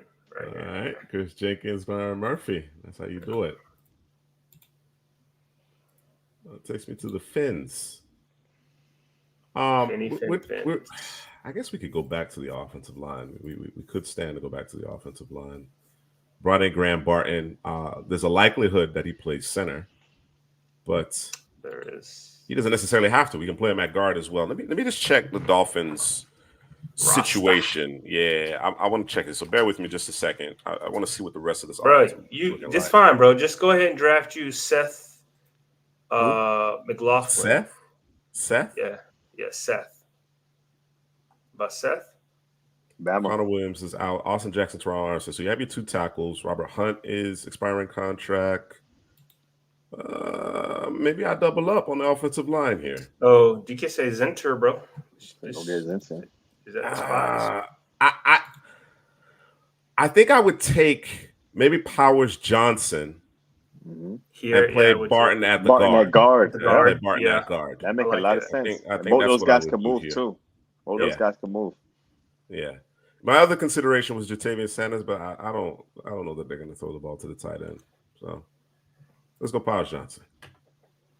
Could have went back Conklin too, bro. Yeah, I think that's where I'm going next. Who did Dallas get earlier? Dallas selected Kingsley. All right, so we got the offensive line right. Let me check the defense real quick. Gilmore, Bland. They do need that second level linebacker. They've been looking for that second level linebacker. They have. You know what? Let's do the second level linebacker over the receiver. I'm looking at the receiver, but Brandon Cooks has been. Yeah, Brandon Cooks got 9 lives, man. You know, wherever he goes, he produces. No matter how old he is, he's gonna produce. So let's go get Peyton. Oh, Trotter's on the board too. I'm gonna go with the upside, man. That's what they're gonna do. That's what Dallas would do. Peyton Wilson. That's what Dallas would North do. Carolina State. They always draft a injury risk at the linebacker position. Right. That's what they do. Yeah, I was thinking lad too. I was thinking lad too. I went second level. All right, Drew, San Fran. All right, I went Quinion in the first round, man. I got crazy, got a little wild. Might be time to get that tackle though. Yeah, you didn't go. What you mean you went wild? You didn't go wild, bro. Well, wow, bro. That's your guy, huh? Nah, he gonna end up in the first round. Right, by the time they look at him. Get Yale. What'd you say? Let me take Yale here. Yale. All right. Yeah. All right. And then Baltimore to finalize this 2-round mock draft. I think I got the corner. You went Rakestraw. Yeah, so you should have receiver, bro. All right. The question is who? I saw somebody draft. They said Lad McConkley would be perfect for this team. I disagree. Ricky Pearsall, I think. Brendan Rice would be good. Not with Jermaine Flowers. Green, Jalen McMillan. I think any of the 50, 71, 75, 79, those are good fits. Jermaine Burton. You don't like Burton fit? I like Burton. I said a 50. 50, 71, 75, 79. I like all 4 of those guys. I'm going to do something different. What you doing? Running back. Going Johnny Wilson? Running back. Oh, running back. They just were they the ones who got Dalvin? Yeah, but Dalvin a rental. Yeah. Mercenary, a merc. Yeah, we're gonna have to run some pistol. We're gonna have to run some pistol, bro. So what you doing? I need Braylon Allen getting downhill. We gotta run some pistol. Allen. Yeah. Braylon Allen with Mitchell. Yeah. Yeah. I like that. I'm trying to see it. Lightning and thunder right there. Yes, sir. I like it. All right. I'm gonna check him out, DK, the receiver. He's on UCLA? Yeah. Yeah. Check him out tonight. All right. Recap the first round earlier. So let's go directly to the second round. Tez Walker at the top. There was some, confusion. Should have been the Troy Franklin pick, apparently.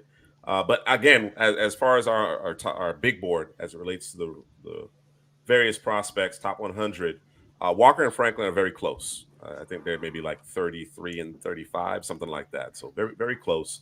Jordan Morgan to protect Michael Penix, Cam Kitchens, Josh Newton. We need to check the Texas tape. We're hearing there was a torch session, but Come on, man. overall, I think Newton's tape is very good. Xavier Legette, we did it, D Kit, we got him. TJ Tampa, we want to get physical. We gotta change the culture here with the Chargers and Tampa. His ability to tackle, get physical there on the boundary. Troy Franklin adds some much needed speed to Tennessee's offense. Tyler Nubin, I believe I went Nate Wiggins in the first round, so we've solidified the secondary, which has been an issue. Keon Coleman to the Falcons. I get it. I understand it. I think I want more of a Tez Walker. I want more of a Tez Walker. Yeah. Right. I got Drake London. Yeah. I got Kyle Pitts. You know what I'm saying? I was looking at a speed guy.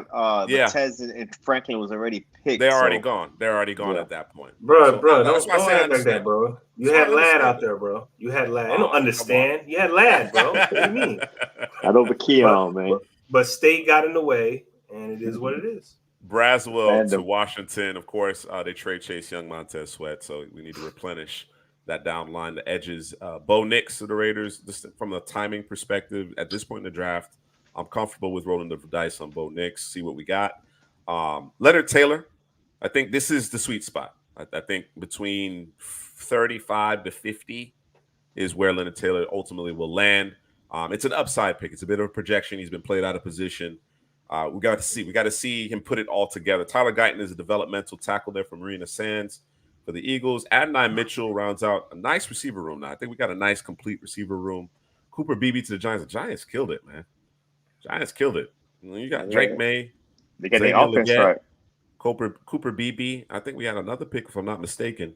Jalen Polk to the Bengals. I think that's a perfect compliment to Jamar Chase. Edgerrin Cooper locked down that second level of the Texans. Of course, we traded out of the first round to acquire Brian Burns. So Brian Burns and Edgerrin Cooper are effectively your two picks in this mock draft. Christian Haynes. There was some debate as to whether or not this should be Zach Zinter. Christian Haynes is the selection this time around. Jonathan Brooks, the first running back off the board. I like it to Green Bay. Cedric Van Pran, the preferred center here to the Bucks. JT Tuimalau to the Colts. They need an edge. I agree. They need more out of that particular position. So the upside is there. We'll see if he puts it together. Xavier Worthy, I think, is a nice fit in Jacksonville. I'm a big Jabbar Muhammad fan, man. You know, big fan. All right, so we take him to the Rams. What did we do in the first round with the Rams? We went Mims. Yeah, the Rams are killing it, man. Kalen King to Buffalo. JJ McCarthy. Emeka Ibuka went a little bit different here, right? You guys got the down line situated. Brandon Dorlus in the first round. You followed that up with, I believe, what was it, Patrick Paul, if I'm not mistaken, or Tyler Guyton? Tyler Guyton. Yeah. Tyler Guyton to your developmental tackle to replace Lane Johnson long term, and then Emeka Ibuka. I think they've been searching for their third receiver. You know, Julio had a big game last week, but obviously he's at the end of his career, so Emeka Ibuka slides in there between Brown and Smith. You wanted to Byron Murphy. You were going Chris Jenkins, but you wanted Byron Murphy, so you went Byron Murphy. These two players are, again, guys that we really like. I think he'll be moving up our board for sure. Byron Murphy, that is. Jackson Powers Johnson doubled up along the offensive line in Miami. The tackle position is fine, but the three interior positions needed some work. So Jackson Powers Johnson, along with Graham Barton, I think you're ready to go. I think you're ready to go. Achan.